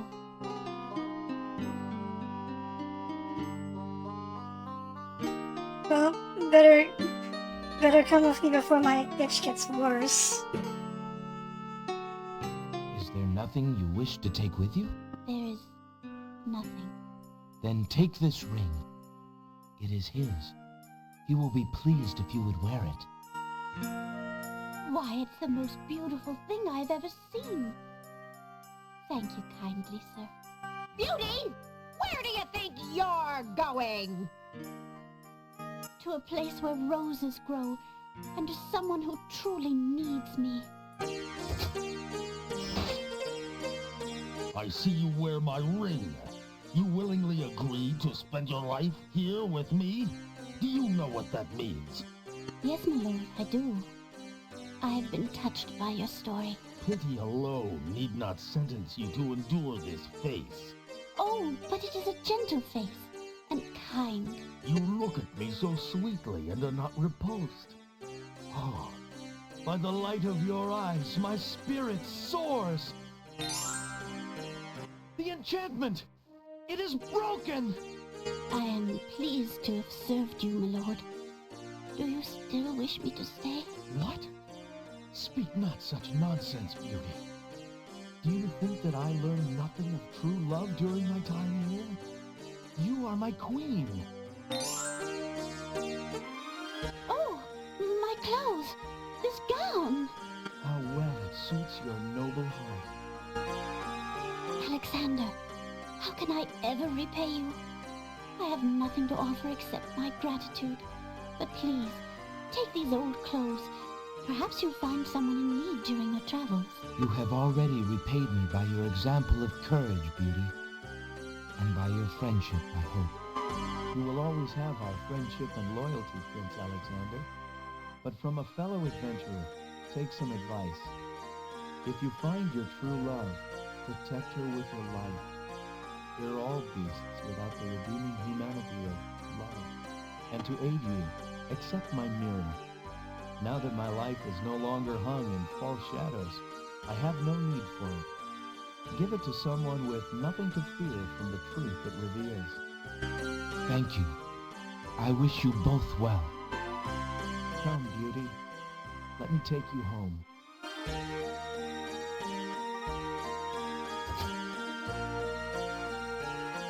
Oh wait, that glint is still there.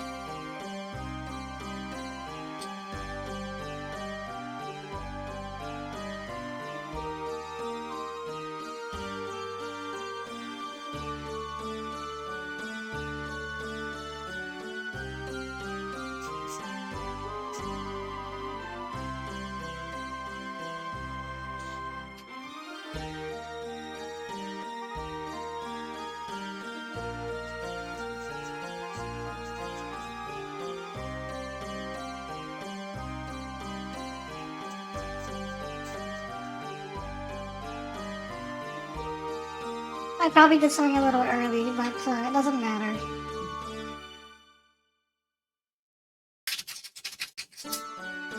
So we still need to make the make rain spell. And guess what? There's fountain water here. A fountain in the middle of the clearing bubbles with fresh, glittering water. So let's take it.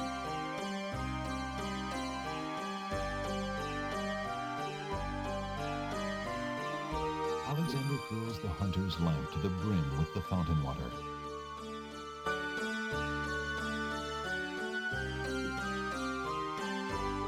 Alexander is carrying a book from the bookshop. The cover says, Ye Old Spell Book.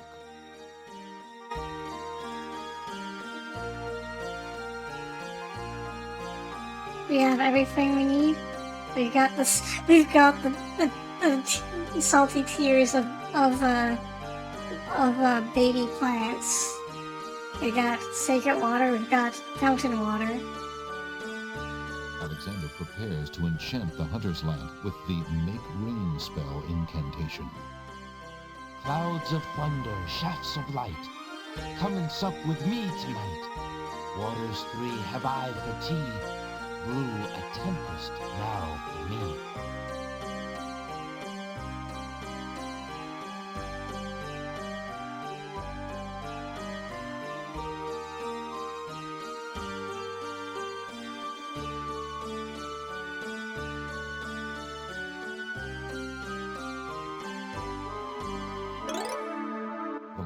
Alexander's hand gives a little perk. He hopes the spell works despite his makeshift teapot.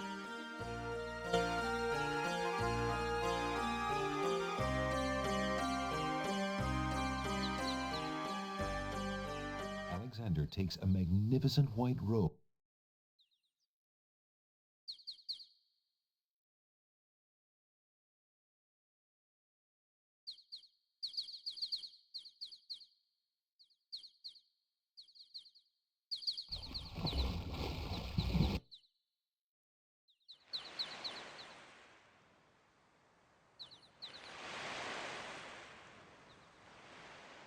Alexander pulls out his magic map.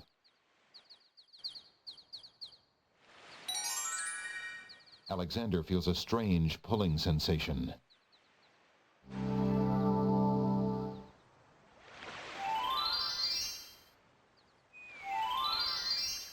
I had myself muted a little bit, sorry. Anyway, we've done everything we need to do. So... we are on... This is, we're actually close to the end of the game, I think. So I gave my ring and the, love poem. Next, I have to get a rose. The nightingale. Alexander holds out the rose, hoping that the bird will deliver it to Cosima. Yeah, deliver the rose to Casino. The nightingale takes the rose and heads for the castle once more.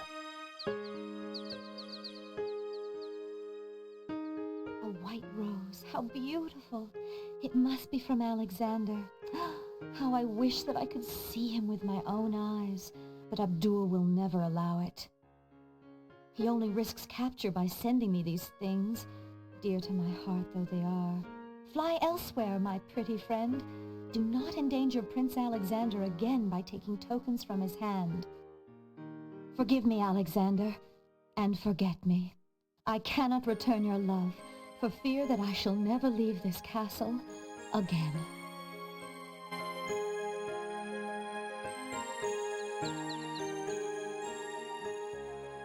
Alexander waits in vain for Cosima's nightingale to return, but the bird does not.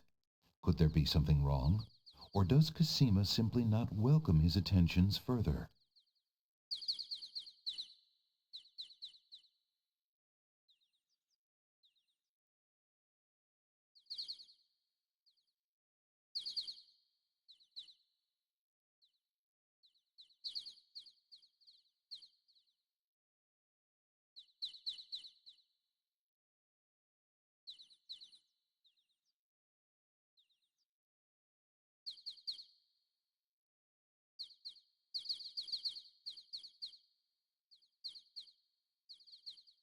Well, we are on track to get to beating the game. So,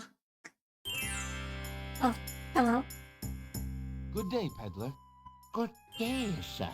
If you would like to get one of my fine new lamps, I'll need an old lamp in trade. Isn't it a rather bad business? Taking old lamps and giving new lamps in exchange? Well, there's always a chance that I'll find a genie. If I had a genie, I'd be richer than a king. Besides, there's always a roaring business in antique luminaries. There's no reason to use... Excuse me, peddler, but I have an old lamp that might interest you. Ah, an old lamp. And what a nice traditional design, too. Take your pick of my This is gonna be new so good when he. Oh. So we want the second lamp from the right. A fine choice, my son. Here is your new lamp. And we get that. And I Yeah. thank you, sir. Good day. We get that clue from the cutscene earlier.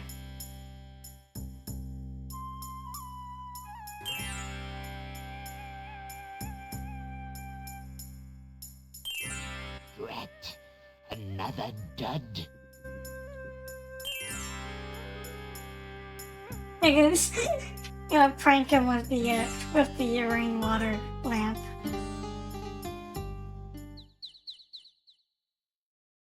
Anyway, let's go to the castle.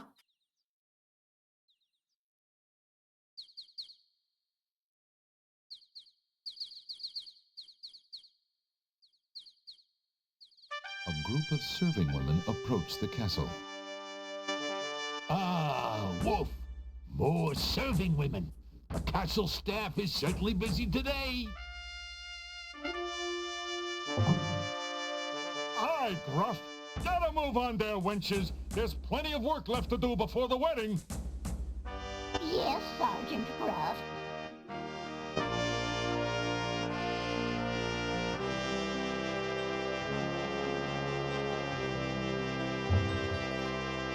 Those serving wenches are always late. Beauty's old clothes are very ragged and heavy. They consist of a long, thick dress and a headpiece which covers the hair and most of the face.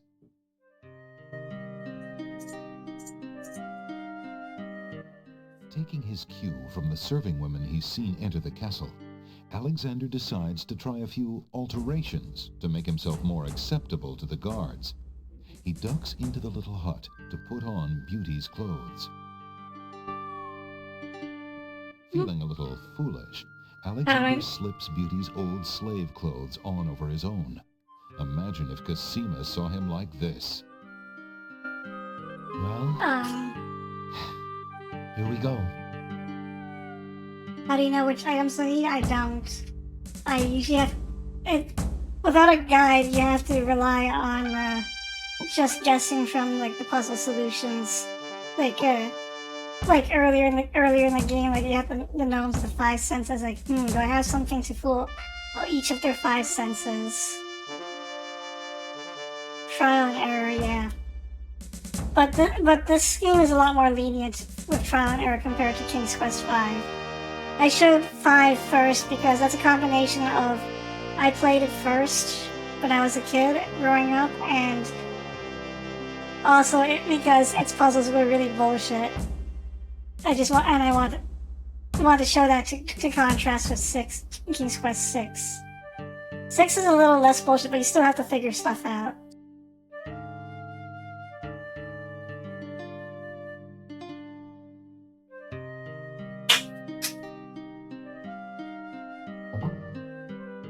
You there! Girl! You're late! Get a move on before the Wazir sees you! Yes. Doing this... Yes, sir. We're doing this Joseph Joestar style.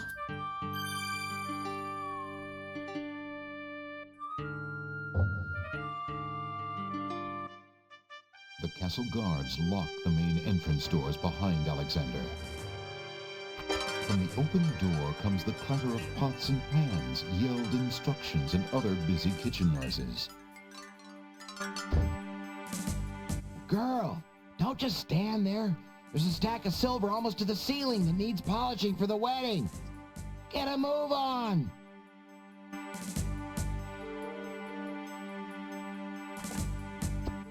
Phew. I can't afford to get caught up in that mess. I'd never find Cosima.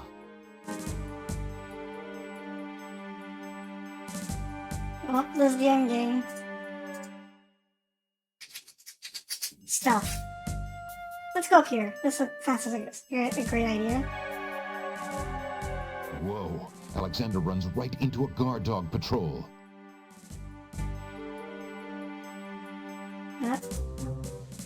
Oops. I skipped some dialogue. Let's try it again. Whoa! Alexander runs right into a guard dog patrol. Alexander decides to take the direct approach with the guard dogs. Yes, a direct approach. Hello there. Could you tell me how I might go about getting an audience with the Wazir? Mike, look at this! Hi. Nice castle. Cheeky, isn't he? Grab him, Jowl. I bet this is the foreigner we were told to look out for. Well, let's lock him up and go tell Saladin. He'll tell us what kind of fish we've caught. Right, Jowls? You'll stay in here until we find out what the Wazir wants to do with you. The guard dogs leave Alexander to his fate, locking the door noisily behind them. The sound of running footsteps echoes outside Alexander's cell.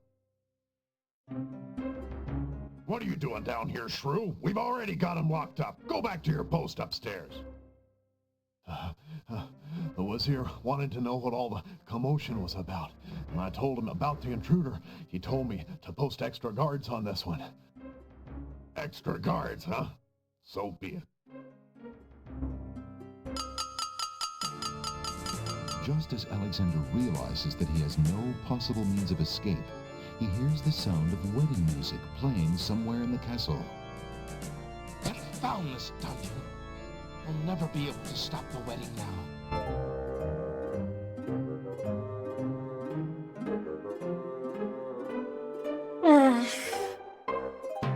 Well, we got caught. And it's game over. Worse than death. Anyway, we actually have to go to the left.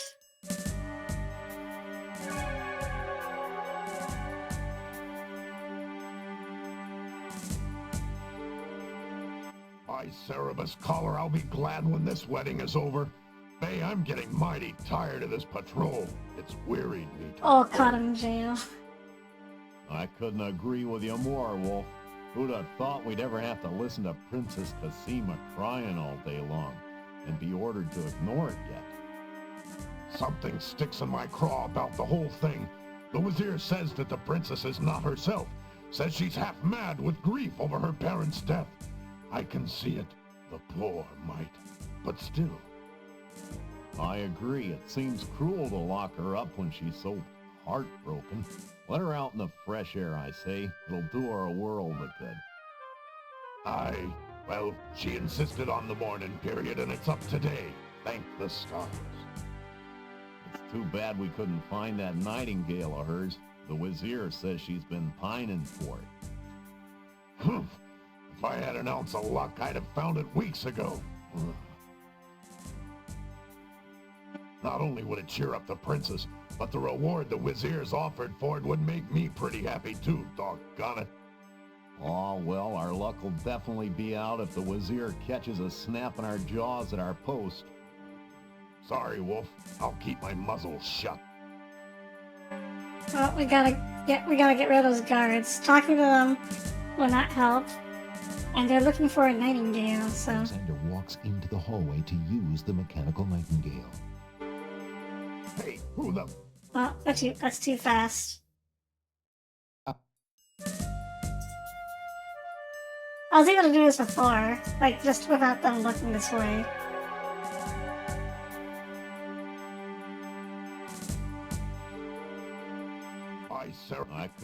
I could not all sorry.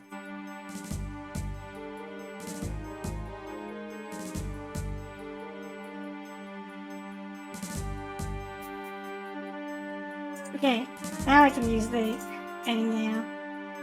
Alexander walks into the hallway to use the mechanical nightingale. Alexander winds the mechanical nightingale and places it strategically on the floor of the upstairs hallway.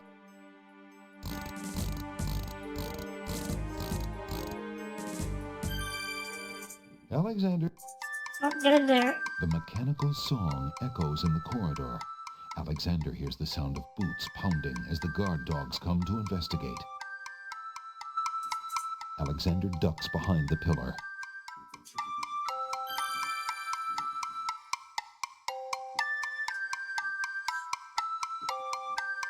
Look at this, Wolf. A metal bird. Sure is, Bay. How do you suppose a metal bird got in here? You got me, but there's something weird about it. Hey, could this be Cassima's nightingale, do you think? What, you lapdog? The princess's nightingale isn't some tin thing. How do you know? Have you seen it? Well, no, but... I don't know, Bay. Humans can be pretty strange. With their sense of smell, maybe she wouldn't even know it wasn't real. I say we take it downstairs to Captain Saladin. He'll know what to do with it. What about our post? Jowls and Mite are in the other hallway. They can handle it for 5 minutes. Think about how happy the princess would be to get her nightingale back. And then there's that reward money and my missus. Right, Wolf. Let's go.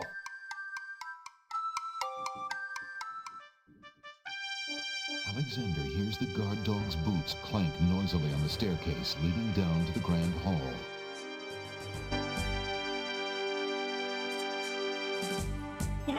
Yep, a Hideo Kojima game. So, we fooled the guards temporarily. But they'll be back, so we gotta work quickly. So... Alexander checks behind the portrait. Give me that nail. The curved marble. Alexander pulls the nail out of the wall and keeps it.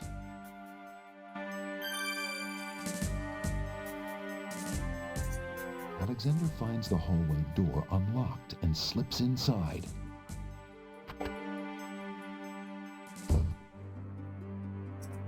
A storage trunk sits at the foot of the bed. The trunk bears a large brass lock. We don't have time to explore this place thoroughly, so we'll just... Alexander wiggles the nail in the trunk's lock until he hears a click. Alexander opens the trunk. Alexander picks up the most recent letter and examines it. The letter is addressed to Abdul al-Hazred from the wizard Shadrach. It reads, "Greetings to a brother of the Black Cloak. I was sorry to hear of great Mordak's death, though he was a bit of a ninny at chess. It seems the plans for that little kingdom of yours are coming along. I must congratulate you on your handling of the king and queen. Isolating the islands so that no protest could develop was another brilliant stroke. It looks like there's not much left to stand in your way. Do as I recommended with the girl, and you shall have your crown." That fiend! Alexander opens the ebony box and looks inside. Inside the ebony box is a piece of paper with the word Zebu printed on it.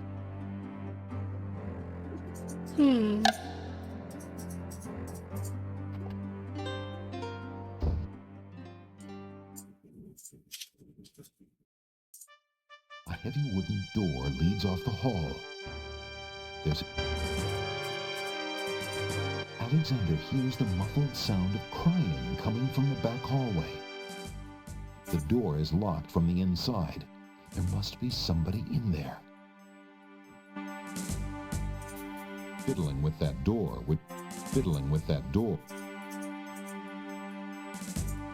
The crying is louder here. It seems to be coming from the doorway on the north wall. Hello? Is there someone in there? Who's there? Cosima, is that you? It's Alexander. Alexander, is it really you? When Sing Sing brought me your ring, I could scarcely believe it. How did you get inside the castle? Never mind that now, Princess. It isn't important. What can I do to help you? Do you want me to get you out of there? There's a padlock on the door, but I think... No, please. Don't even think about that. There are guards everywhere, and the Wazir would have you killed if he found you. You shouldn't even risk being outside my door. Please go now, Alexander. But what about you? I can't just leave you locked up like this. The only way out for me is to stop the Wazir. See what you can do out there. In the meantime, I should be safe enough. He hasn't harmed me. Yet. Besides, if I can get my hands on something with which to defend myself, I'm pretty sure I'll get a chance to use it. The Wazir feels safe around me. No one else can get that close. You're so brave, Princess. But it's too dangerous. Have you forgotten where we met? What is Abdul compared to Mordak? I'll be fine. Now go! Alexander hesitates. I'll do as you say. I will find some way to help you, Cosima. I swear it. I believe you, Alexander. Please, be careful. Alexander opens. Yes, I know. I found this letter in the Wazir's bedroom. I think you should know what it says.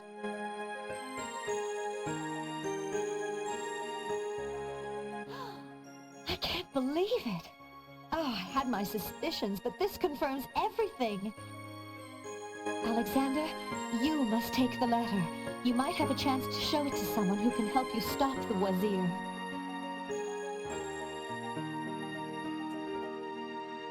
He has a dagger, by the way. The small dagger is a gift from Lady Celeste. Its handle is decorated with precious gems set in a delicate feminine style. Let's give Cosima the dagger. Cosima, take this small dagger. It's not much, but perhaps it will prove useful to you. Oh, thank you, Alexander. I'm sure it will help.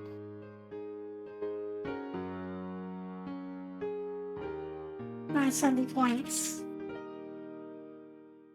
Right. Yeah, the dagger seems like it lodged perfectly in the vizier's chest. Yes, it probably would. Well, let's... Alexander hears the guards approaching from the stairs. Uh-oh. Nail. Alexander puts the nail back into the wall. Alexander puts the heavy portrait back on the wall. Sneaky. If you didn't have the brain of a cat wolf, you'd have known that mechanical nightingale wasn't Casima's nightingale. I was all for staying on patrol, but you wanted to show that thing to Saladin. Well, at least the captain wasn't too mad. He's a good, honest dog, Saladin is. I wish the same could be said for our... Hush! Do you want to be dazzled, you fool? Somewhere nearby, a door opens. Greetings, Shamir, sir. A petulant voice snaps a response at the guards. The wedding is about to begin. Make sure everything is secure. Yes, sir. Footsteps retreat down the hall towards the back hallway. Alexander hears the distant sounds of chains rattling. A door opens. There's a small commotion and a woman's sharp cry. Cosima! Gradually, the sounds fade away off to the east. All is silent. If it weren't for him being the Wizier's page and all, I'd have something to say about that.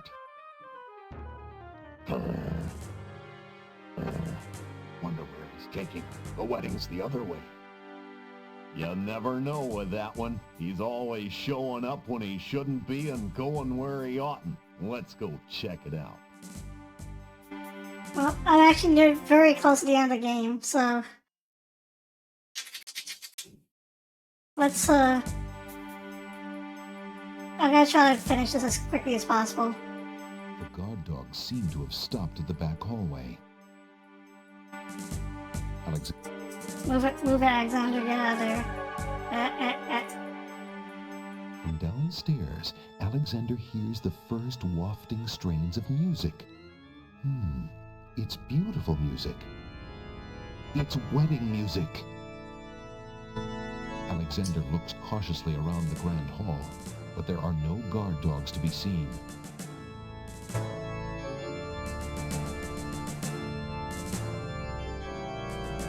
So I'm gonna have to skip some deaths to save some time. It's coming from behind those two large doors.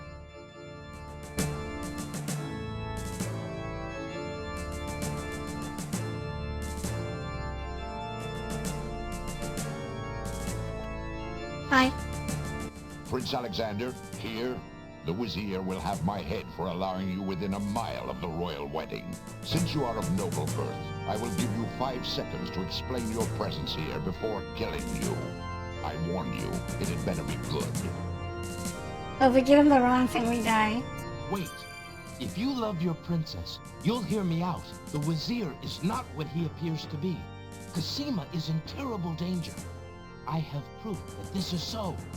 For your princess's sake, you must believe me. Let me see that. Saladin reads the letter, his sword points still against Alexander's throat. Alexander watches the guard dog's noble face darken with rage. This is treason. I'll have his throat. But how do I know this letter is not a forgery? You could have written this yourself. But I did not. Have you no doubts of your own about Al-Hazred? Don't you see? All he wants is the crown. Cosima is being coerced. We must stop the wedding. It is true. I have had my suspicions about the Vizier, especially when King Calipim and Queen Alaria died. But I have seen Cosima with him several times. She appears to be quite happy. Sorry? Even enthusiastic. I don't believe she could love him if he truly were so wicked. I cannot believe for a moment that she loves that snake. A jilted lover would not believe it. But come, see for yourself.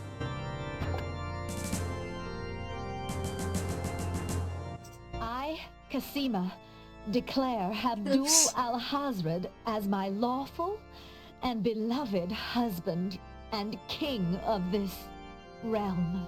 I skipped some dialogue. But... That's okay, we'll see it again later. What are you saying? Do you still claim that the princess is being forced? Perhaps it's you that's the danger, as the Wazir has said. Alexander approaches the wedding party.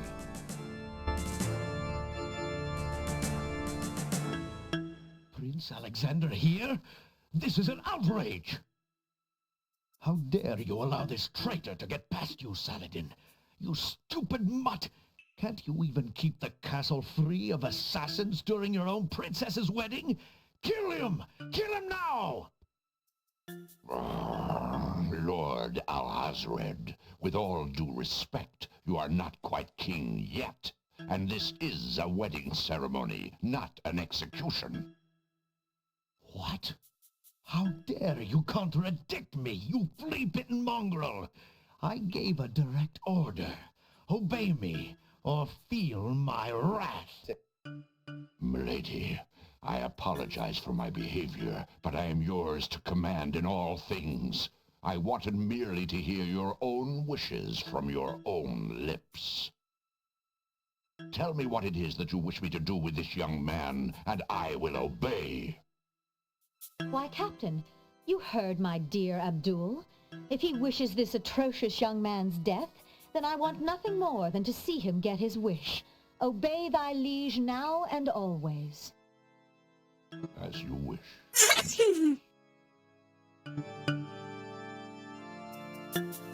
Look into this mirror, my love, and show us your true heart. That mirror? No! The lovely image of Cassima suddenly bursts into smoke and is replaced by the Wazir's genie. Shamir, you fool! It's not my fault, Master! The illusion was broken!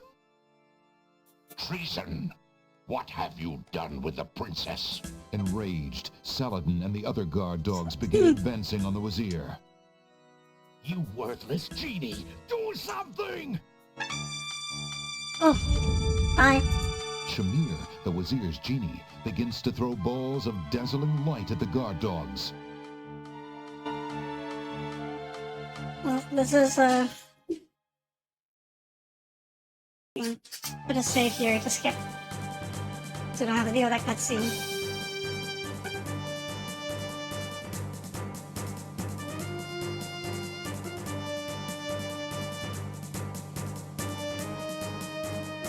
Alexander, be careful, Al-Hazred has a sword. Shut up, wench! Shamir Shamazel! Get in here! Here I am, Master! It's about time, you bumbling fool! How could you let him follow me? Well, there were the guard dogs, Master, and then... Never mind! Just kill him! Kill him now! As you wish, Master. Razzle, dazzle, snap and snazzle!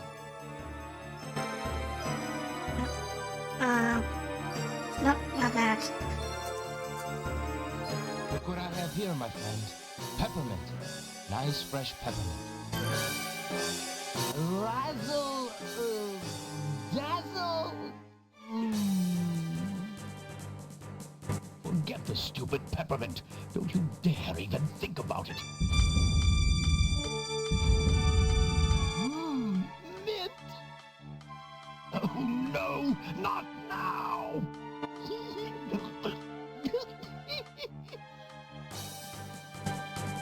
Do something, Shamir Shamazel! Kill him! Send a small... I mean a ball of... light to frazzle! Dazzle Ball goes wild. I skipped a bunch of deaths, sorry, but we don't have time. Oh, I'll show them next time. you killed my genie! You idiot! Don't you know how valuable he was? You fool!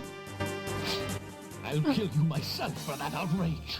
So shall it be, Alhazred. I'm ready. Operation. Alexander fixes upon the only weapon in sight. Zounds! This sword must weigh a ton. Good. Then you shall only fail sooner, my prince. So, the mouse would bite? This mouse shall bite, as you shall soon see. Or should I say, soon feel? Ha! You can barely lift that sword, my prince. Better to lay it down now. I promise to dispatch you with little pain. A tempting offer. But I think I'll wait and see what this sword can do. Suit yourself. I never watched First Class. I do want to watch some of the other. I want to watch that one where Logan goes in the past. I forgot its name.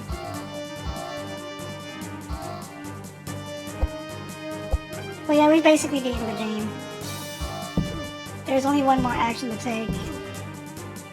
But this animation is Alexander's arms start to tremble under the effort of wielding the huge sword. I'm not really doing His muscles are anything. nearing exhaustion. Ha! And so it ends. Not if I can help it, you murderer!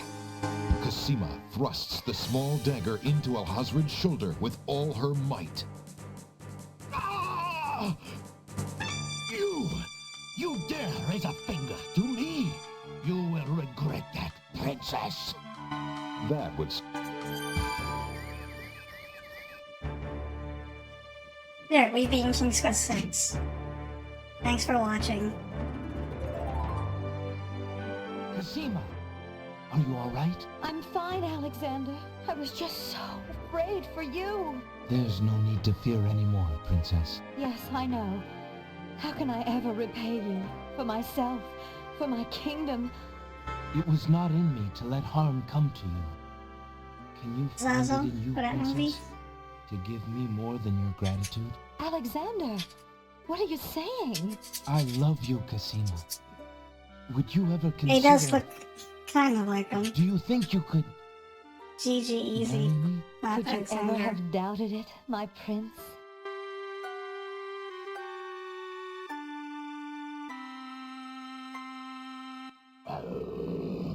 Ahem. Oh, guards! Princess Cosima, are you well? I'm quite well, thank you. Please take Abdul and put him in the dungeon. See to it that he gets a doctor. Yes, Majesty. Yeah, he only had a concussion. He's fine. He'll be fine.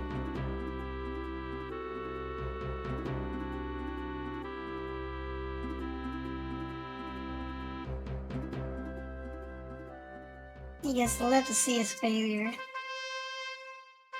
Cosima and Alexander ask Captain Saladin to perform their wedding ceremony. Saladin is honored to do so. On this historical day of great joy in the land of the Green Isles, we witness the union of Cosima, beloved princess of this realm, and Alexander, Prince of Daventry.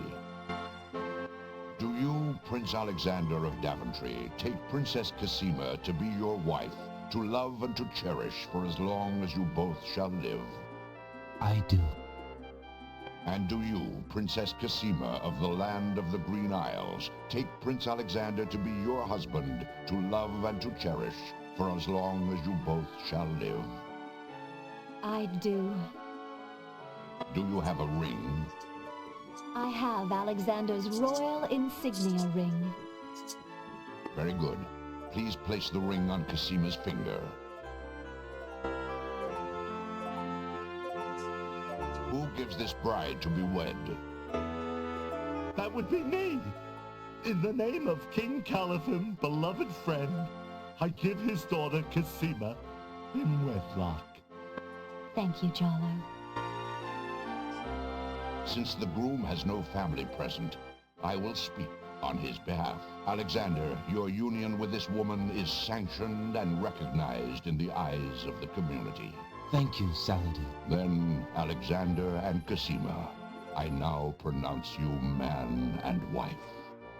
You may kiss the bride. Hooray! Hooray! Hooray!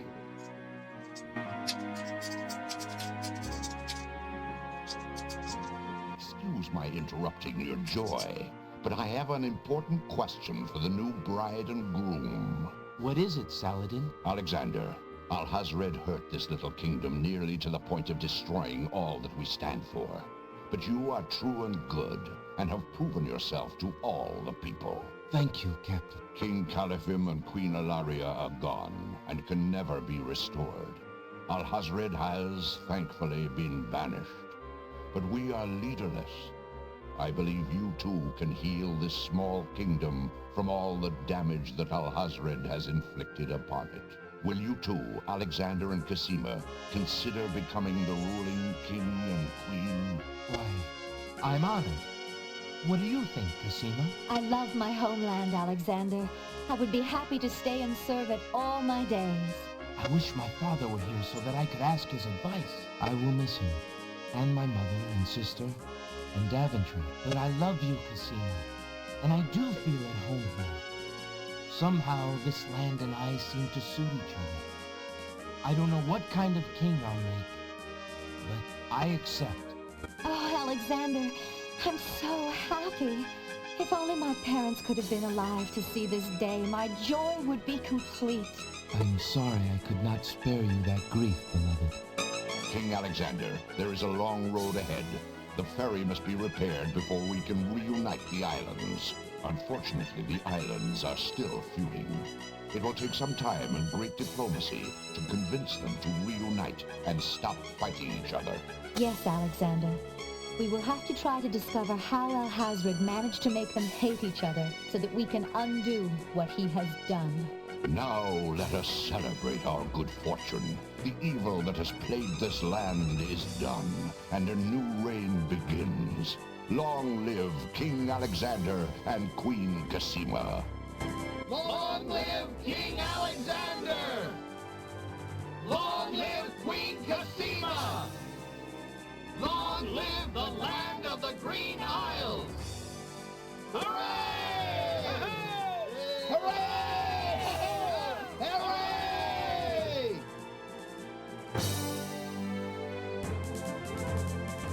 Well, Alexander knows them all fairly well by now, thankfully.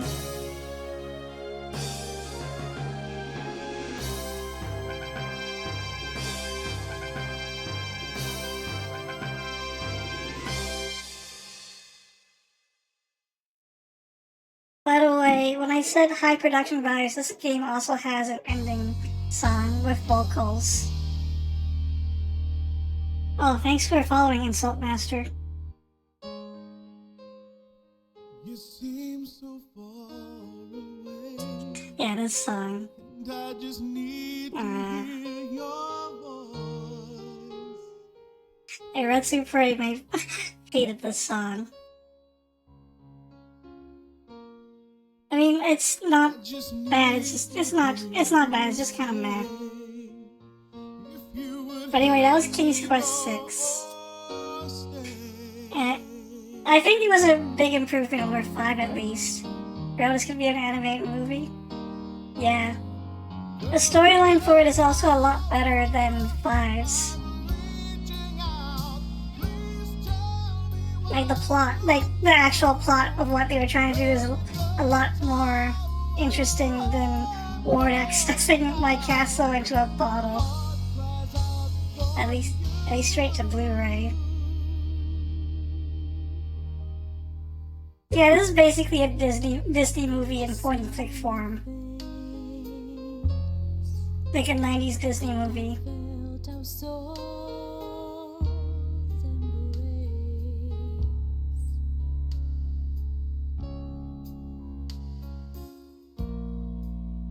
If it's Robbie Benson, I think, is the actor who plays, Neo Ross was in this.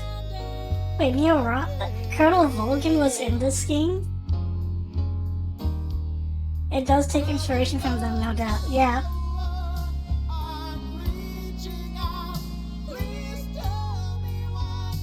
I gotta pay attention to the voice cast. They had some... I think the reason why this game also was a lot better than the previous ones is because of Jane Jensen. Apparently Jane Jensen had some input on the direction of this game and made it less bullshit. So, thanks, Jane.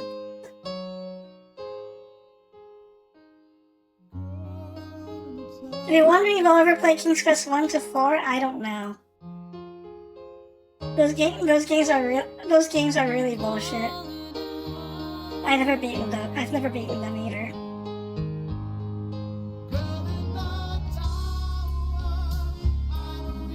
So, my next stream, we're actually not done with this game. This is a Sierra game, yeah. So, the next stream we're gonna go back to the branching path, the branching path, and actually complete the full game.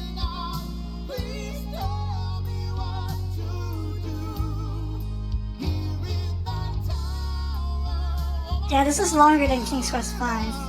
We beat King's Quest 5 in like two streams. 84 out of 231 points. I think 184 is the highest you can get in the short path. I hope you like this song, by the way. They were really trying to make this like a kind of a AAA game. Sierra.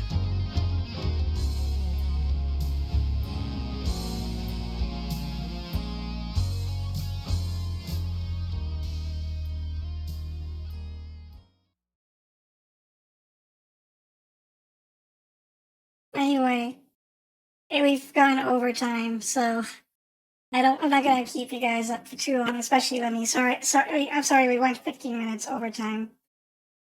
So I'm not gonna keep you guys waiting too long. Thanks everybody for showing up, by the way. We're gonna continue this next Saturday. So, Popscoro. And I will see you. It's alright? Yeah. Yeah. Alright.